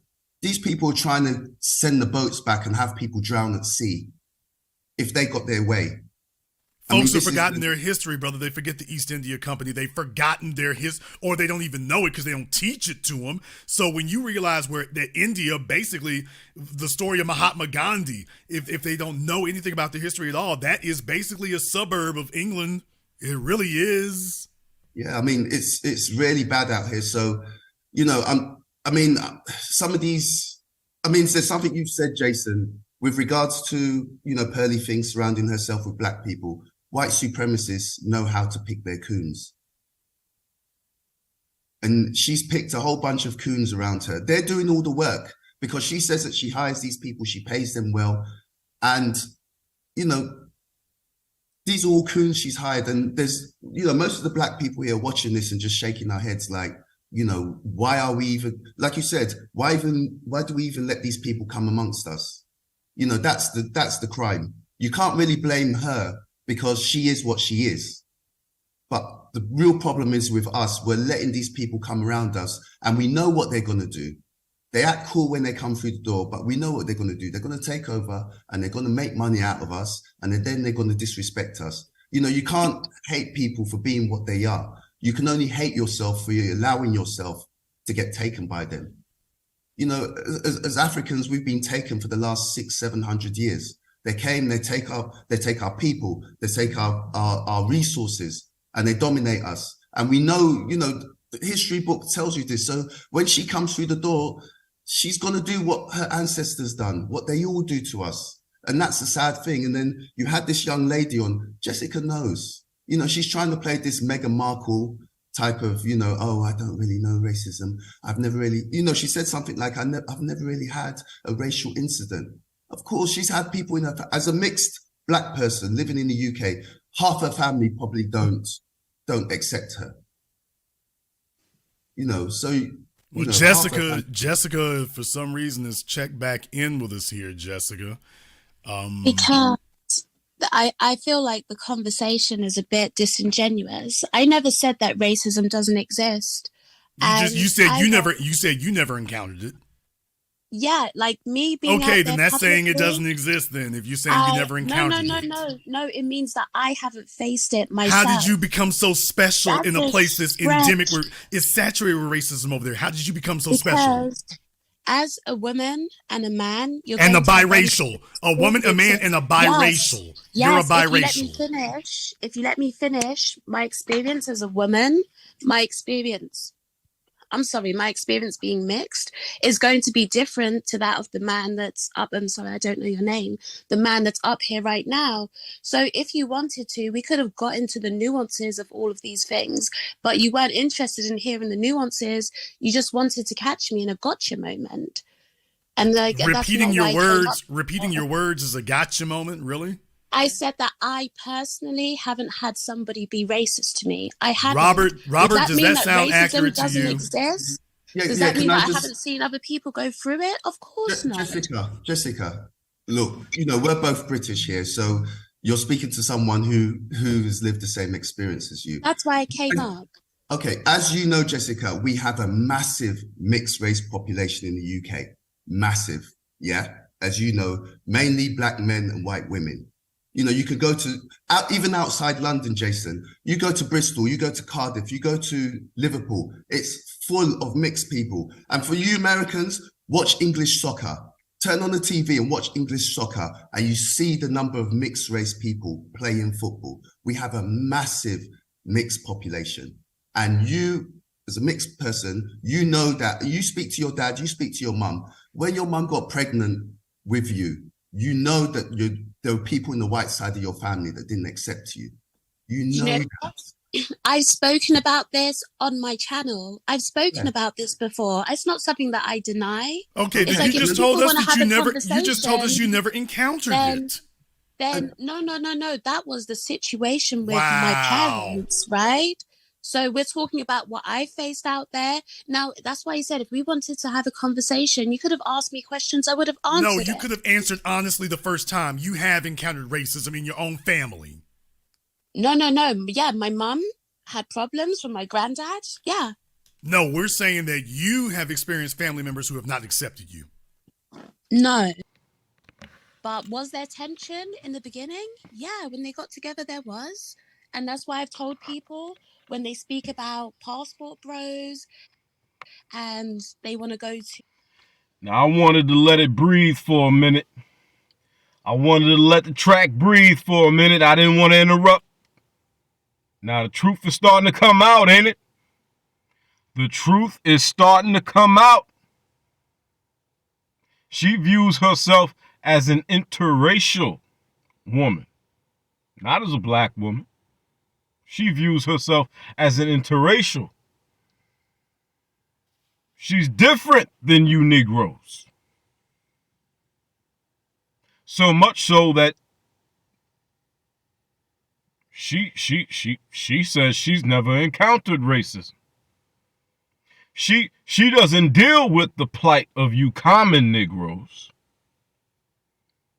She thinks she lives in a world where she has never encountered racism. As if when white folk or non-black folk encounter her, they automatically know that she's half white.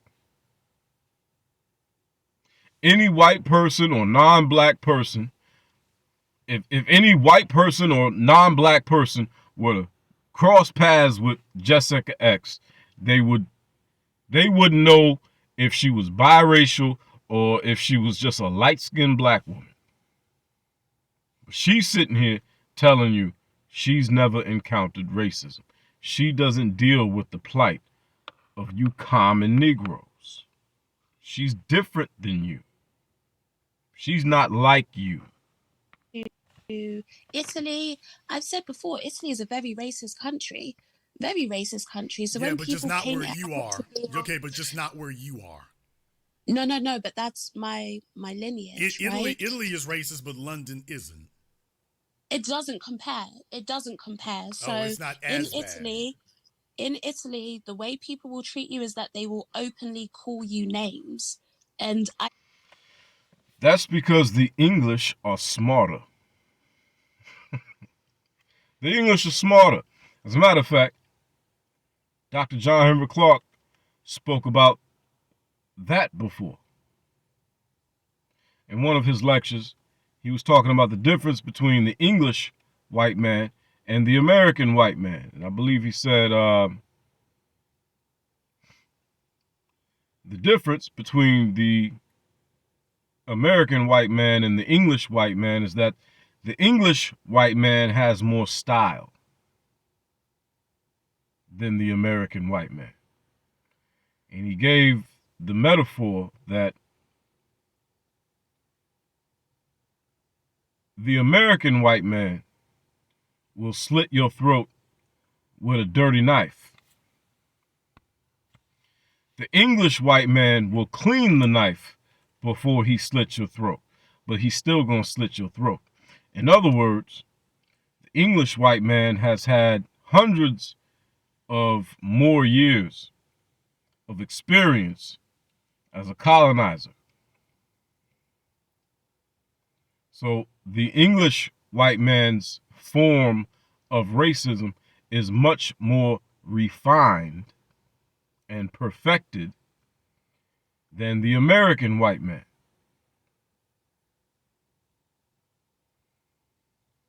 So Jessica X is sitting over there in England thinking racism doesn't exist.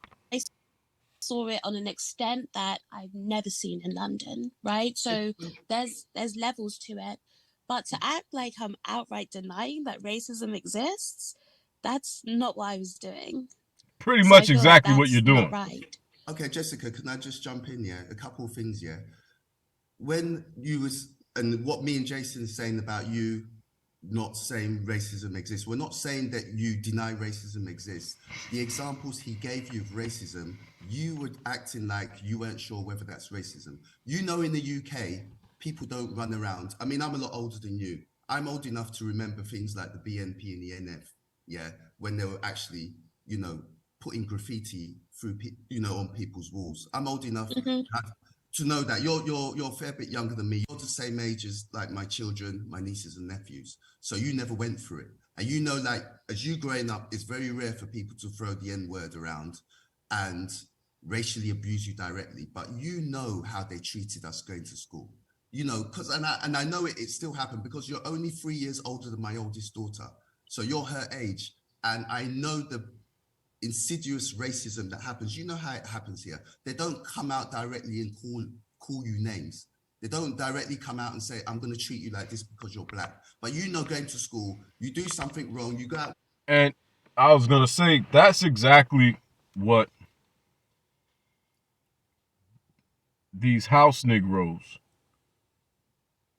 the Obsidians, the Jessica X's, the Angry Mans, the Mr. F's, the Bernard Rileys, the Tommy Sotomayers, and others. That's what they're using that as their excuse to deny the obvious racism that Pearl displayed on her platform.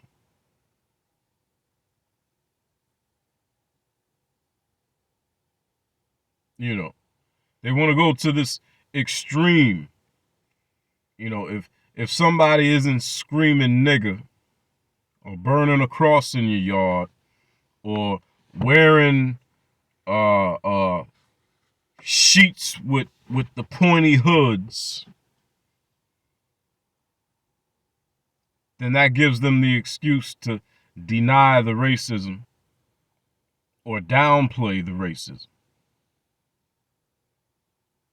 As if in 2023, the overwhelming vast majority of white people aren't smart enough not to do that. Come on, man. Your white friends, you'll do something wrong. When you get caught, you know you get treated harshly than them. You know you get punished more harshly than them. You know there's the little racism moves they pull here. Because the thing in Britain, they're very, very clever the way they do it. You know, and they always give themselves an out. But us as black people, when it happens to us, we know it happened. Now, you see how he said they're very clever in the way they do it? Like I just said a minute ago, Dr. John Henry Clark explained that over 20 years ago. The English white man is much more, his version of racism is much more refined due to the fact he's had centuries more practice than the American white man. And when you're talking about levels between Italy and the UK, there was a story in the news, Jason, I don't know if you're aware, but the police came in to a school in Hackney and strip searched a schoolgirl, claiming that she had guns or knives or drugs. You've heard that story, Jessica, yeah? Yes. I haven't heard that story. No, I haven't heard that story in particular. But okay. I've said that institutionally, there's racism out here, right? There's racism in the fact that, let's take the police force, for example. They say that black people commit more crimes. And you know the stop and search rules over here, right? And they say that they stop and search black people more because black people carry more. Well, if you're stopping 7 times as many black people, well, probability is you're going to catch more black people with stuff. It doesn't mean that black people are doing things more. It just means that you're searching them more. They're not catching them with stuff, though, Jessica, please. Let's be honest here. They're not catching them with stuff because 90% of the stop and searches, they find nothing. Yeah. No, but I'm saying that if you're stopping people more frequently... I know, but even though they're stopping more frequently, they're being disingenuous. You know, if you stop 1,000 people and you find one person with a knife, yeah, that doesn't mean that it's... And these things go deeper as well. Because, again, I grew up in a rough area. The police know who the criminals are, and they let them roam free. Facts. And it's the regular people like me and you, well, like me, who don't come... And it's like that here, too. It's like that. It's probably like that everywhere. The police know who the fuck the criminals are. They know who's selling drugs. They know who's on the block. They know who's living that street life. They know who the criminals are. What they do is they use... If you're policing a black neighborhood, and you're a racist piece of shit, you're just going to use that as an excuse to fuck with everybody. Or fuck with anybody at random. So apparently, the same shit they do here in America, they're doing over there in Britain. Because that story right there sounds very familiar. Crimes that get stopped and harassed by the police. Yeah. So it's more to it than that. I don't know if you don't know, and maybe you need to educate yourself. But this is, you know, I think you need to educate yourself more on racism. I don't know where you live. I'm trying to work out your accent, and I think I'm it's from London. Okay, well, which part? Born Just and give an raised. area. Just give an area. I don't want to say Nah, wait, I'm gonna let this the play. I'm gonna area let on it play. here. London's I don't. big, Jessica. London's Do you know big how enough. many threats I've received on the internet? I'm not Yeah, giving out my location. yeah, but I'm Jessica, not. This is Jessica, always even her if you say excuse. somewhere like Harsden, Enfield, Brixton, no one can find you there. Number one, the area's too big. So no one, you know, the people who are determined to find you, Jessica, will find you without you saying which part of London. Now I'm gonna stop it right here real quick. I said a minute ago, it's time to start checking some paperwork around here. We need to check Obsidian's paperwork. We need to check Mr. F's paperwork. And we need to check Angry Man's paperwork, because I'm picking up some non-FBA vibes. Now, I'm not saying it's a guarantee, but what I will say, I've never known a black man named Valdez in my motherfucking life. A black man named Valdez, a 100% black man named Valdez. Your mama and your daddy's black, but somehow you ended up with the name Valdez. And you light-skinned. Very peculiar. Very peculiar. Now, as far as Jessica X go, of all these house Negroes that been showing their ass this week, Jessica X is the main one whose paperwork need to get checked. Because the shit that come out this bitch mouth don't make no motherfucking sense. She doesn't want to cam up for privacy reasons. She doesn't want to cam up for issues of protection. But wait a minute, bitch. You're showing your picture. So you don't have a problem showing your face with these avatars, because she's got multiple pictures. You don't have a problem showing your face with these multiple avatars, but you got a problem camming up to show your face? That don't make sense. Because if that's really you, keyword if that's really you,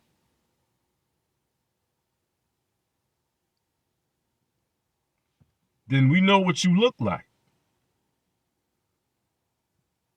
So this shit about not wanting to cam up for issues of privacy and issues of safety don't make any fucking sense.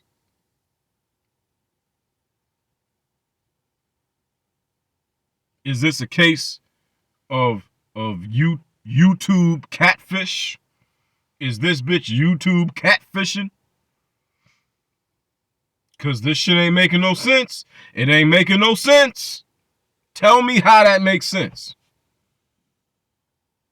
Tell me how that makes sense.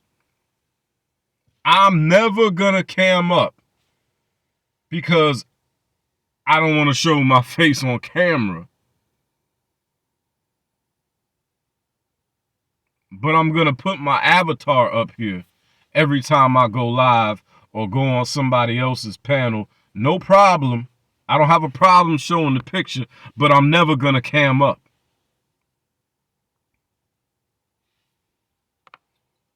I think it's about time to check Jessica X's paperwork. It's time for a paperwork check, nigga. Paperwork check. Okay so far. No, I don't need to say where I live. I Okay, get what you're fair enough. saying. The point I'm making about the stop and search is because people will use police numbers, right? They'll use police numbers about the amount of things that are found during stop and searches. And they'll say that to say, okay, to try and justify why they should search more Black people.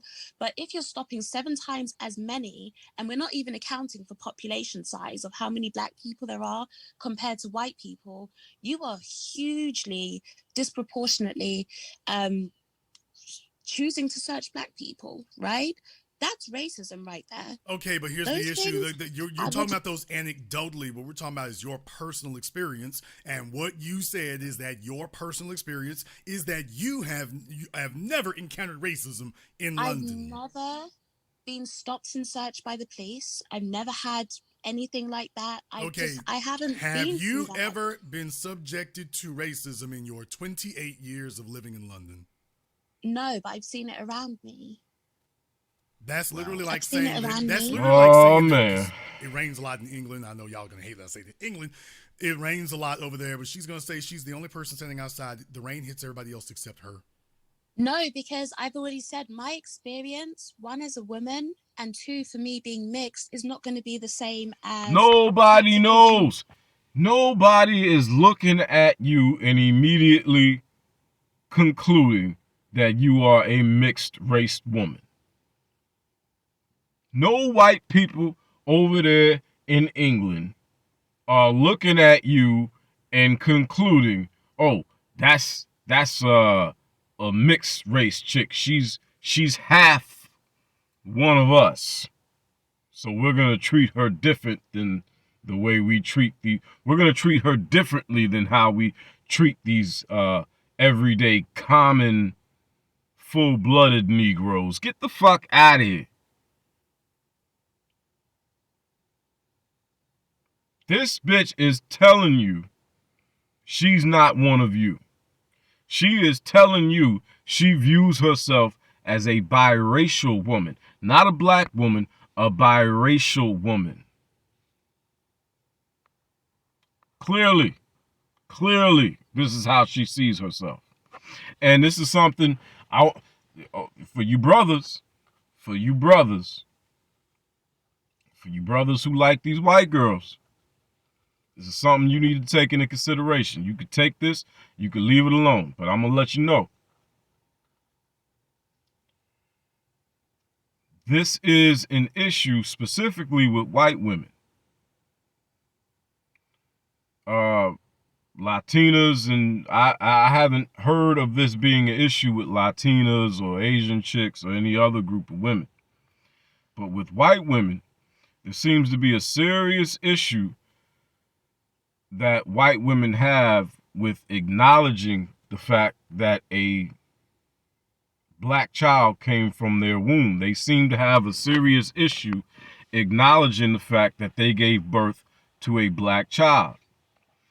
What has become a noticeable issue is when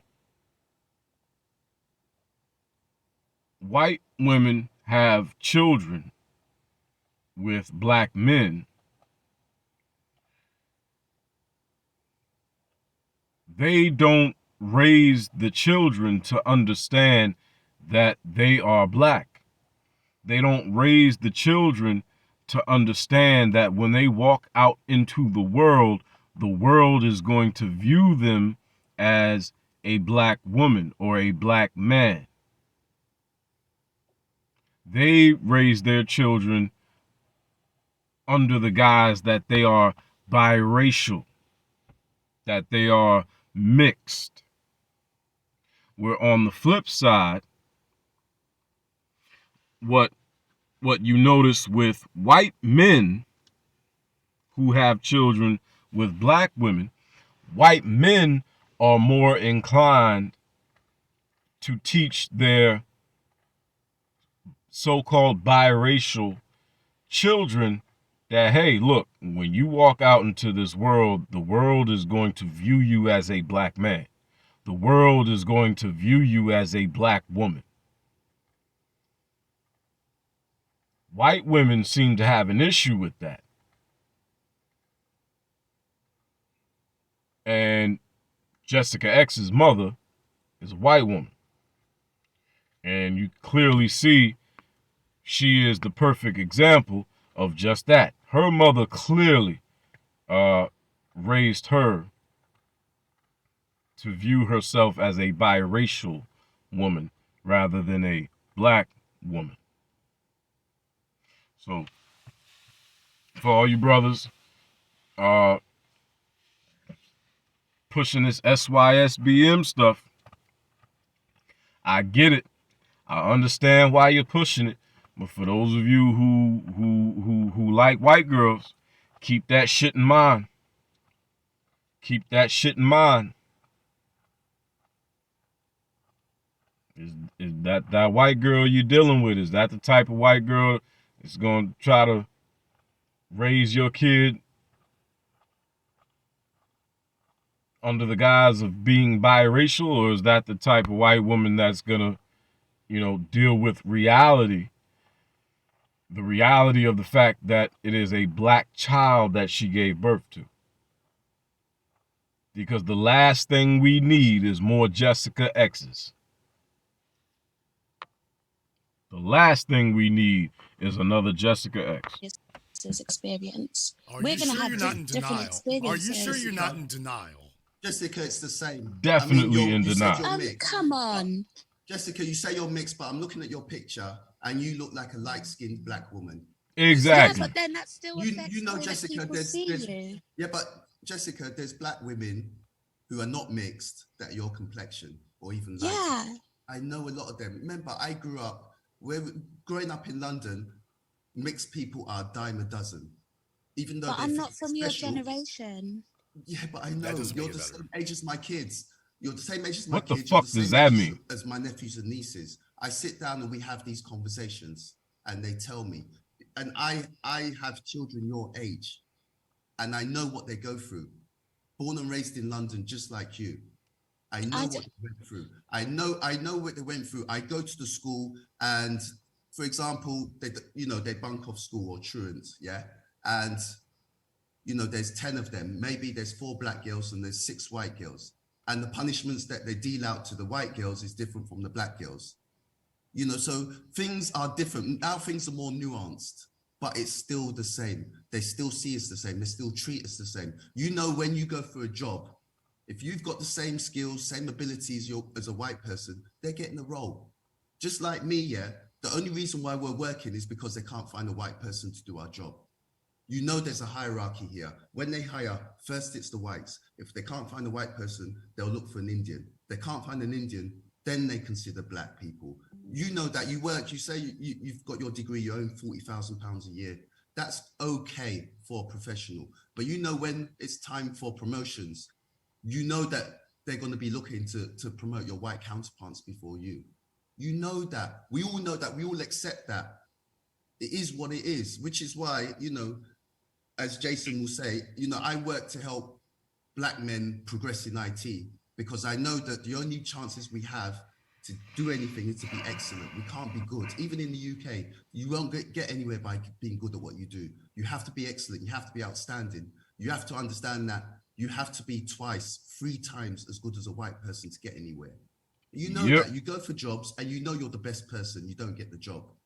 It's not a random coincidence.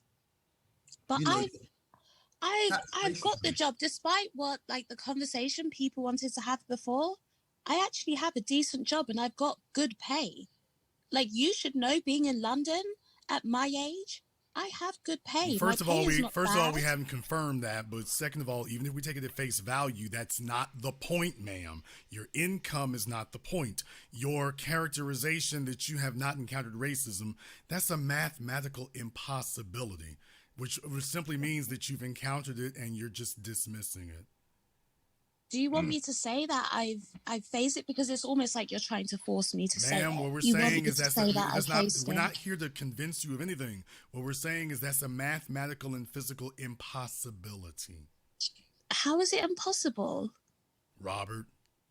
It is impossible. We both live, well, I don't live in London anymore. but we both lived and grew up in that situation. And things have changed slightly between yours and my generation. But like I said, I have nephews and nieces your age. I have kids your age. I know what they've gone through. I know what they've been through. And I find it almost impossible for you to say that you haven't experienced similar things to them. And I some haven't, because and when you're and, talking, and some of the Because people in my I'm family are mixed. Well, Yeah. when you're the talking thing is, about, when I sat there and gave you racist white supremacist statements from Pearly Things, you said, I think that's ignorant. I don't think it's racist. So what that really means, the argument you've made for yourself is that even if you saw raw racism, you would just dismiss it. I said racist, yes. White No, you didn't. supremacist, Actually, no. no, you didn't. I had to drill you for about 10 minutes before you finally knuckled under and said, okay, well, maybe that's racist, but you never said white supremacist. And the reason why we use the term white supremacist, we don't even use the word racist anymore. We say white supremacist because that's what it is, and you just dismiss that out of hand. So like we say, the real issue here is that even if you saw unbridled, unadulterated white supremacy in the raw, you would just dismiss it like you do with Pearly Things. No, Yep. because I said that what Pearly said was racist. Now, white supremacist, do I think she's walking around in a KKK uniform? Is Pearly Things a No. racist? Yes. Is We Pearly said that earlier. The No. things that she What? said were racist. Robert, right? this really does help that I got you on the phone. She's conceding the things she didn't say before, so having you on here Exactly. has certainly helped. I agree with you, Jason. And you the whole said, is she a white supremacist? I said no. You said racist. It's the You same. said, could a It's the person- same thing, Jessica. No, a white supremacist is walking around in KKK uniforms. No, and ma'am. That's preaching about. Now, you see the ignorance here. A white supremacist is walking around in KKK uniforms. What else? With swastikas tattooed on their chests, throwing up the Nazi salute, running around screaming nigger, nigger, nigger.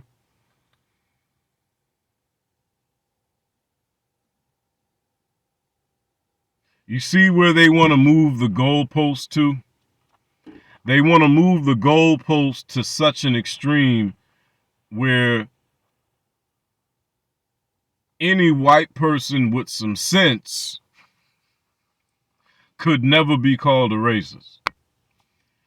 Because any white person with some sense would never go that fucking far with it.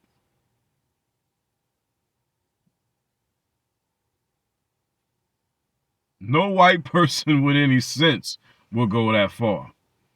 They could be a unrepentant, unapologetic, racist motherfucker, and they would never go that fucking far.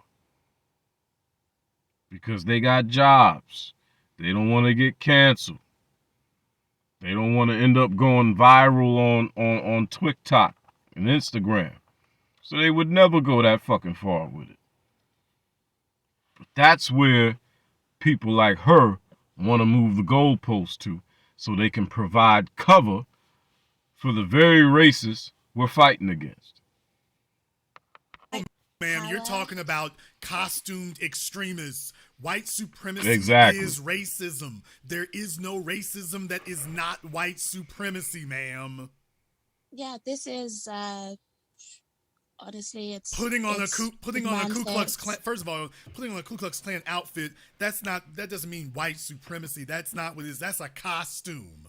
If you're going to say that that's the requirement, then the police officers in Brixton cannot be white supremacists because they're not wearing KKK outfits. They're wearing police uniforms. Don't you see? Exactly. Totally idiotic. Jessica, I mean, you know it. We have it in the UK. I mean, you remember the incidents with Is there racism here? Yeah. Was Mark Duggan's incident racist? Yes. Right. How do you know? Because you've never experienced it. There's racism there in the UK, but you've never experienced it. So if you've never experienced it, how do you know there's racism there, Jessica? How would you know?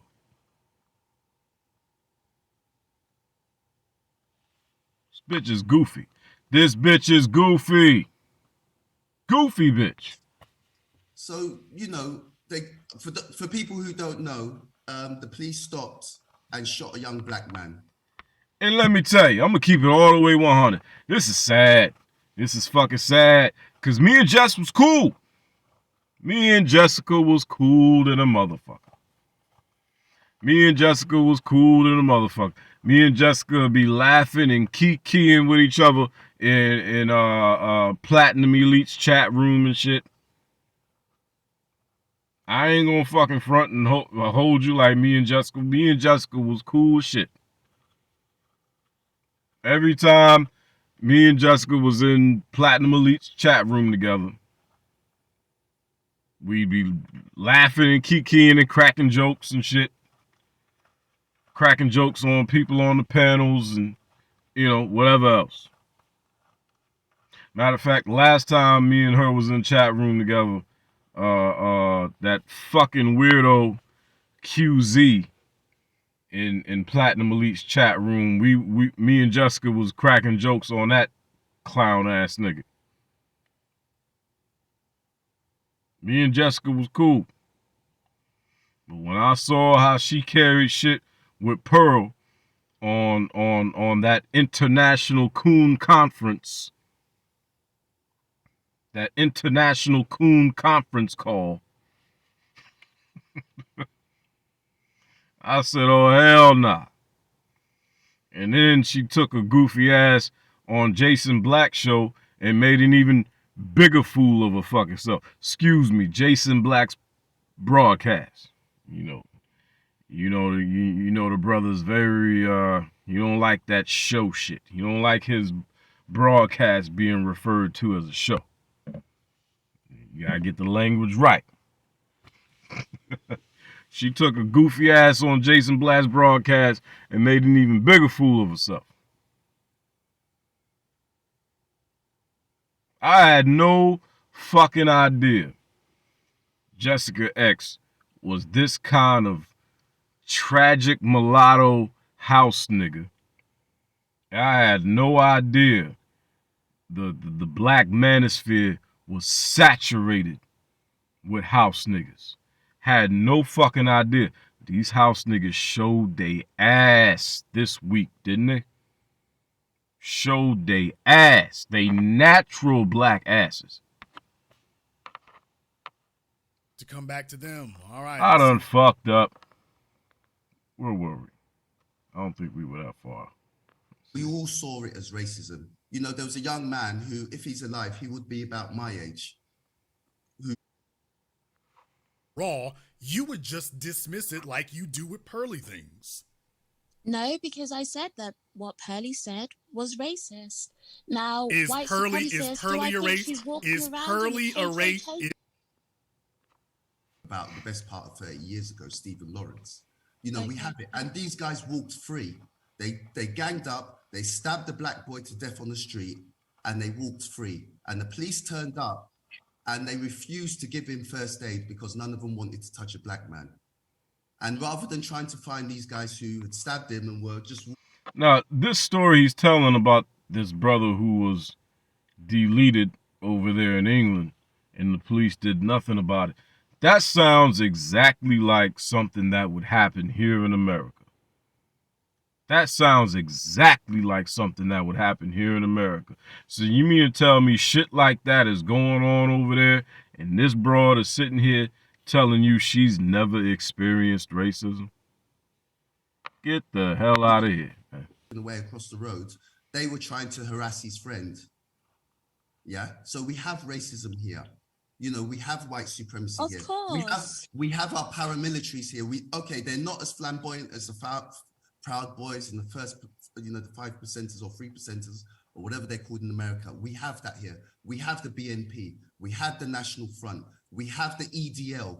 You know as well as I do. Okay, they don't march in London because we have the numbers there, but they march where I live in Wolverhampton. We have in the small towns of England. When they had the BLM protest over here after George Floyd died, the white nationalists came out and they were fighting with the BLM supporters. No, they They're weren't here. fighting.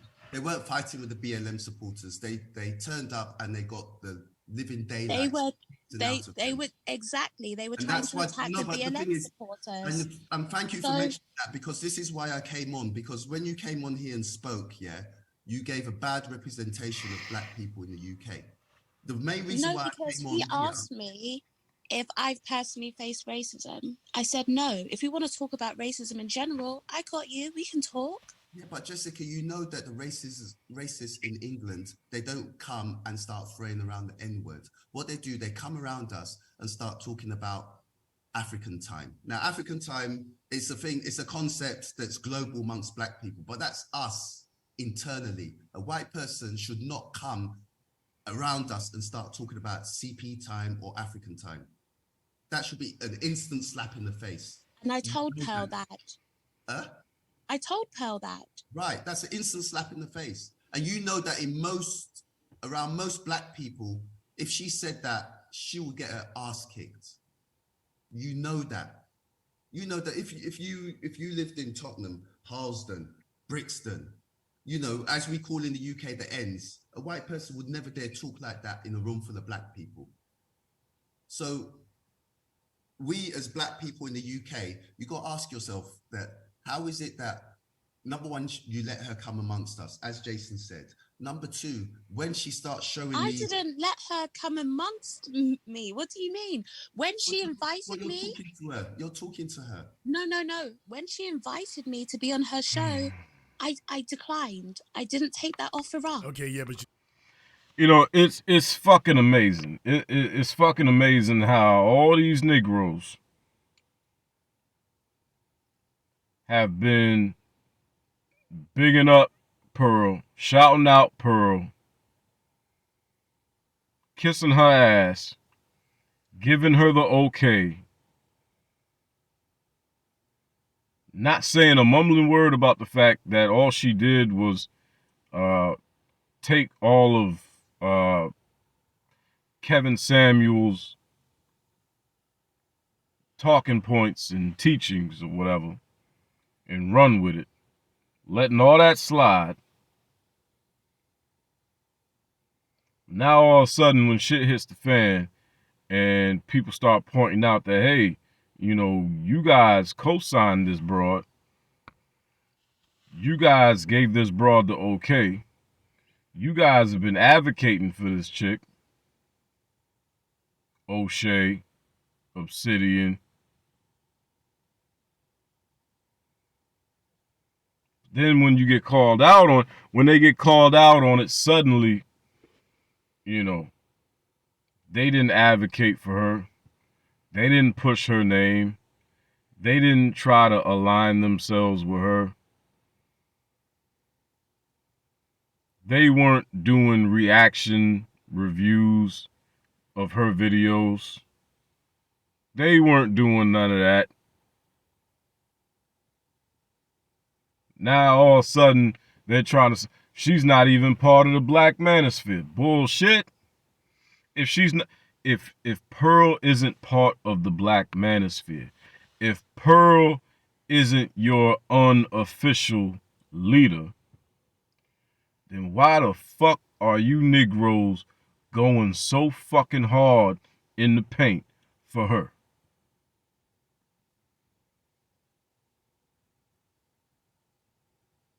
If she isn't part of the Manosphere, if she isn't part of the Black Manosphere, if the Black Manosphere isn't advocating for her, if the Black Manosphere doesn't consider her to be their unofficial leader, then why are y'all going so fucking hard for her to the point that you are attacking the Crimson Cure? To the point that you are attacking Danica Marie, attacking Six the Goddess, attacking I Am Courtney Michelle. Why are you attacking these black women who have had your fucking back, advocating for you, defending you, uplifting you,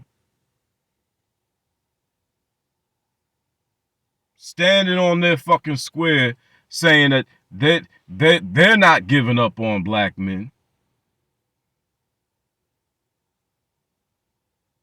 and telling other black women to stand by black men. Why are you attacking these sisters for this fucking white girl? If she's not part of the black manosphere, if she's not your unofficial leader, if there isn't something that you hope to gain by aligning yourself with her, angry man. You's a funny yuck mouth motherfucker, angry man. You was talking shit. You was talking shit about that bitch all winter long. Soon as you find out that she slid in your, soon as you found out that she sent you a DM back in January that you somehow missed. You somehow didn't notice that she had sent you a DM back in January, but you spent all winter long talking shit about that bitch because you was jealous she was outshining you. Because when you finally blew the fuck up and got all these goddamn subs, it got overshadowed by Pearl. Pearl overshadowed your rise. And you was jealous than a motherfucker. And you was talking all kind of shit about that bitch all winter long. Now all of a sudden, you find out she sent you a DM back in January. Now all of a sudden, no, ain't no racism here. Ain't nothing wrong with Pearl. Ain't nothing wrong with Pearl. You niggas is just sensitive. And had the nerve to sit there on your fucking show the other day and say that roots was worse than slavery. This motherfucker, this crooked mouth, raggedy toothed motherfucker had the nerve to sit his fat ass on his motherfucking show and say roots was worse than slavery.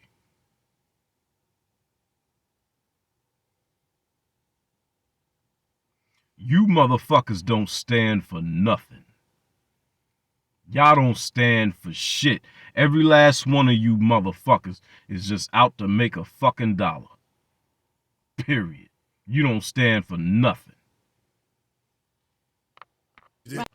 You did talk to him on Obsidian, so let's not do that. So it's not about me trying to ingratiate myself or You're get doing a close pretty to good anyone, imitation. or trying to get like some sort of clout or anything like that, right?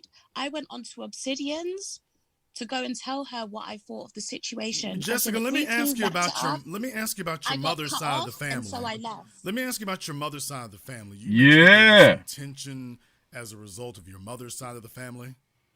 Yes. Let's talk about it. Okay. Which individuals on your mother's side of the family? My granddad. What about your uncles? No, my granddad.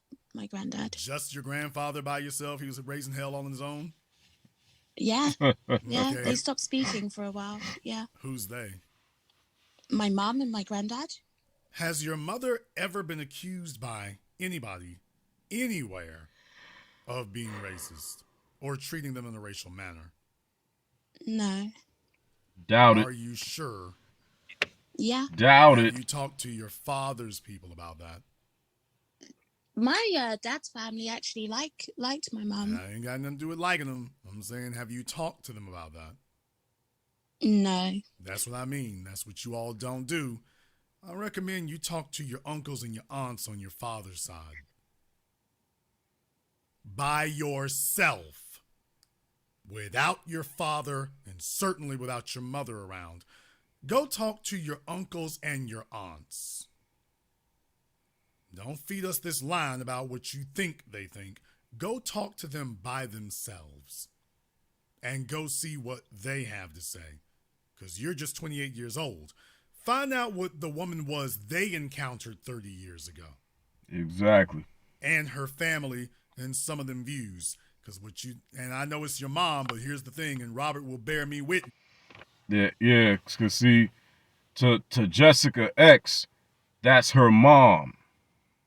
You know what I'm saying? Her first and most influential teacher.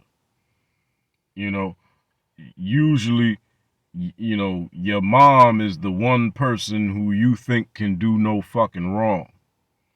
And that's your relationship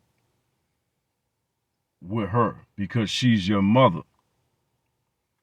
And the problem a lot of people have is they don't seem to understand that your relationship with your mother is not the same as other people's relationship with your mother. For example, as a man, you know, when as a man, when you become a man, you begin to understand that your relationship with your mother is not the same as your father's relationship with your mother. You begin to understand that, to you, that's mom, queen of the fucking universe. The sun shines out of her ass.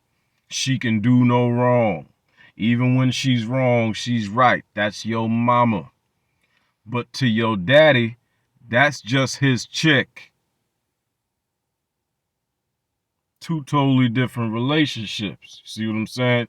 Now, like Jason said, if she were to sit down with some of her uncles on her daddy's side of the family, they might have some fucking stories that her young ass don't even know about. I wouldn't be surprised not one bit. I wonder what your mom was doing in college. I wonder My what mum she and was. my dad got together my mum was young, right? My mum didn't go to university. They got together young. Okay, but here's the thing: you got a white girl who's running around with black dudes. Now, there's only two types to do that. Can I ask a quick Oh, question? shots Let's not do fired. that. Shots Jessica, fired. Pow, Jessica, pow, your mum's side of the pow. family Irish background. No, Italian. Oh, okay. Yeah. So we know they're not down with it. Yeah, that's what I Yeah, but explained. you just saying just granddad. No, not just granddad. No, no, no he way. was the one He who was the most initiated vocal. it. He was the most vocal. You can say that. Yeah, but he was. But wait a minute. You just sat here all this fucking time saying you have never experienced racism. You sat here all this time saying you never experienced racism. Then it comes out your grandfather was racist, didn't appreciate your mother, your white Italian mother, getting with your black Nigerian father. What don't you understand about the fact that you were part of that equation? It wasn't just the fact that your grandfather had a problem with your mother laying down with a black man. His biggest problem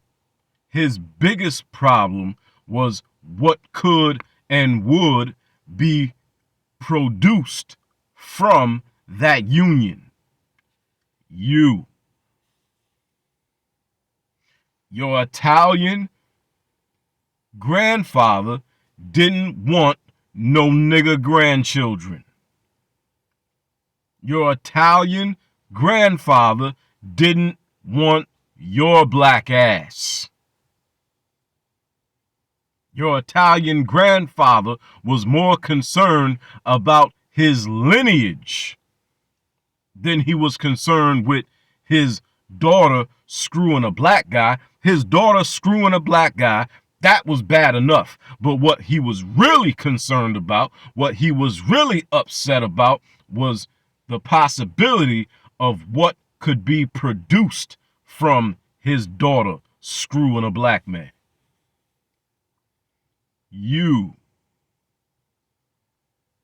So you sitting up here talking about you ain't never experienced racism when the truth of the matter is you experienced racism before you came out the fucking womb. You dumb ditzy bitch. Alone. I'm not gonna fight with you over Okay, that. thank you. He was not alone. He was just the most vocal because as the patriarch he gonna take the lead on it. But yeah, it's not even like America. We got second and third generation. They just straight off the boat over there. So yeah, he's gonna be about that life, and they're gonna follow his lead. The family's gonna follow his lead. Yeah. So that's not gonna be an anomaly. So if you got a daughter who is this determined to go that way, that's not gonna be an easy jump to make. It's not gonna be an easy jump to make at all. I've said to people, because I can't speak to every culture or every group, but that is one culture that I can speak to. So when I hear people and they do make out that it's all sunshine and roses, no, it's not. It's And not there's sunshine and racism roses. everywhere. And the only way a person would say they haven't met it is because they're telling you, I dismissed it when it happened. Over and over and over again. Mm-hmm. And that's a dangerous way to walk through life willfully blind. The best thing for you, Jessica, would be if you're lying right now or if you're being disingenuous. That would be good. Because the worst thing would be if you're telling us the truth right now. If you truly believe this bilge you're saying, that would be the worst thing possible. If you actually believe this. Because can you all imagine her children? How's she going to raise them to be conscious of the world they're in when mom is literally walking through it every day, dismissing it, confronted with it with pearly things? That ain't no white supremacy. Ain't no racism over there. I mean, it's just ignorance. She'll be sitting up there with her children lambs to the slaughter. But do you see why I called you a race hustler, right? Because you're trying to get me to... I'm not trying to get you to do a damn thing. Racism that I'm telling you I've never... I'm not trying to get you to do a damn thing. I'm educating everybody else. Personally, I'm illustrating everybody else. I'm illustrating for everybody else, ma'am.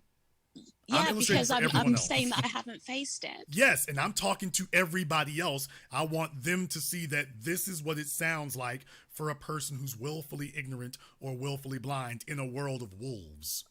Right, so you're trying to force it. You're trying to say that I have I'm not faced You're it. the one who said it. Otherwise. I'm not forcing anything. These are your words, not mine. They're your words. I'm telling you that I haven't faced it, and you're saying my words don't matter. You're going to tell me that I have faced it. No, ma'am. I literally just sat here and said, I hope that you're being disingenuous, because if you are telling the truth, this is what it means. I'm not telling you what you're saying. I'm saying if this is what you really mean, then this is what the conclusion is.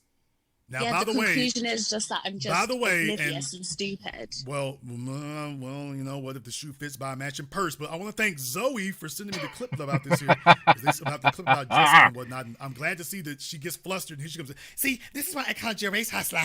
But Pearly is not a white supremacist. Pearly's not racist. She's just ignorant. So I said she's racist earlier. Right. You might want. What brand of lipstick do you wear, Jessica? Many different types. Is it water resistant? I don't know. Probably. Does it keep butt hair off? I'm just wondering, because if you're gonna smack on somebody's butt cheeks, I just want to make sure that you don't have something that catches hair. I mean, you can try and paint a narrative. Ma'am, I'm not painting the narrative. You're painting the narrative. Exactly. You've painted the narrative. Exactly. That's crazy. You said the same shit at the same time. You are the one painting the narrative of yourself being a apologist for racism and an apologist for a possible white supremacist. You are the one painting this narrative. Pearl sat there and conducted that interview, and I wouldn't even call it an interview as much as I would call it a conversation.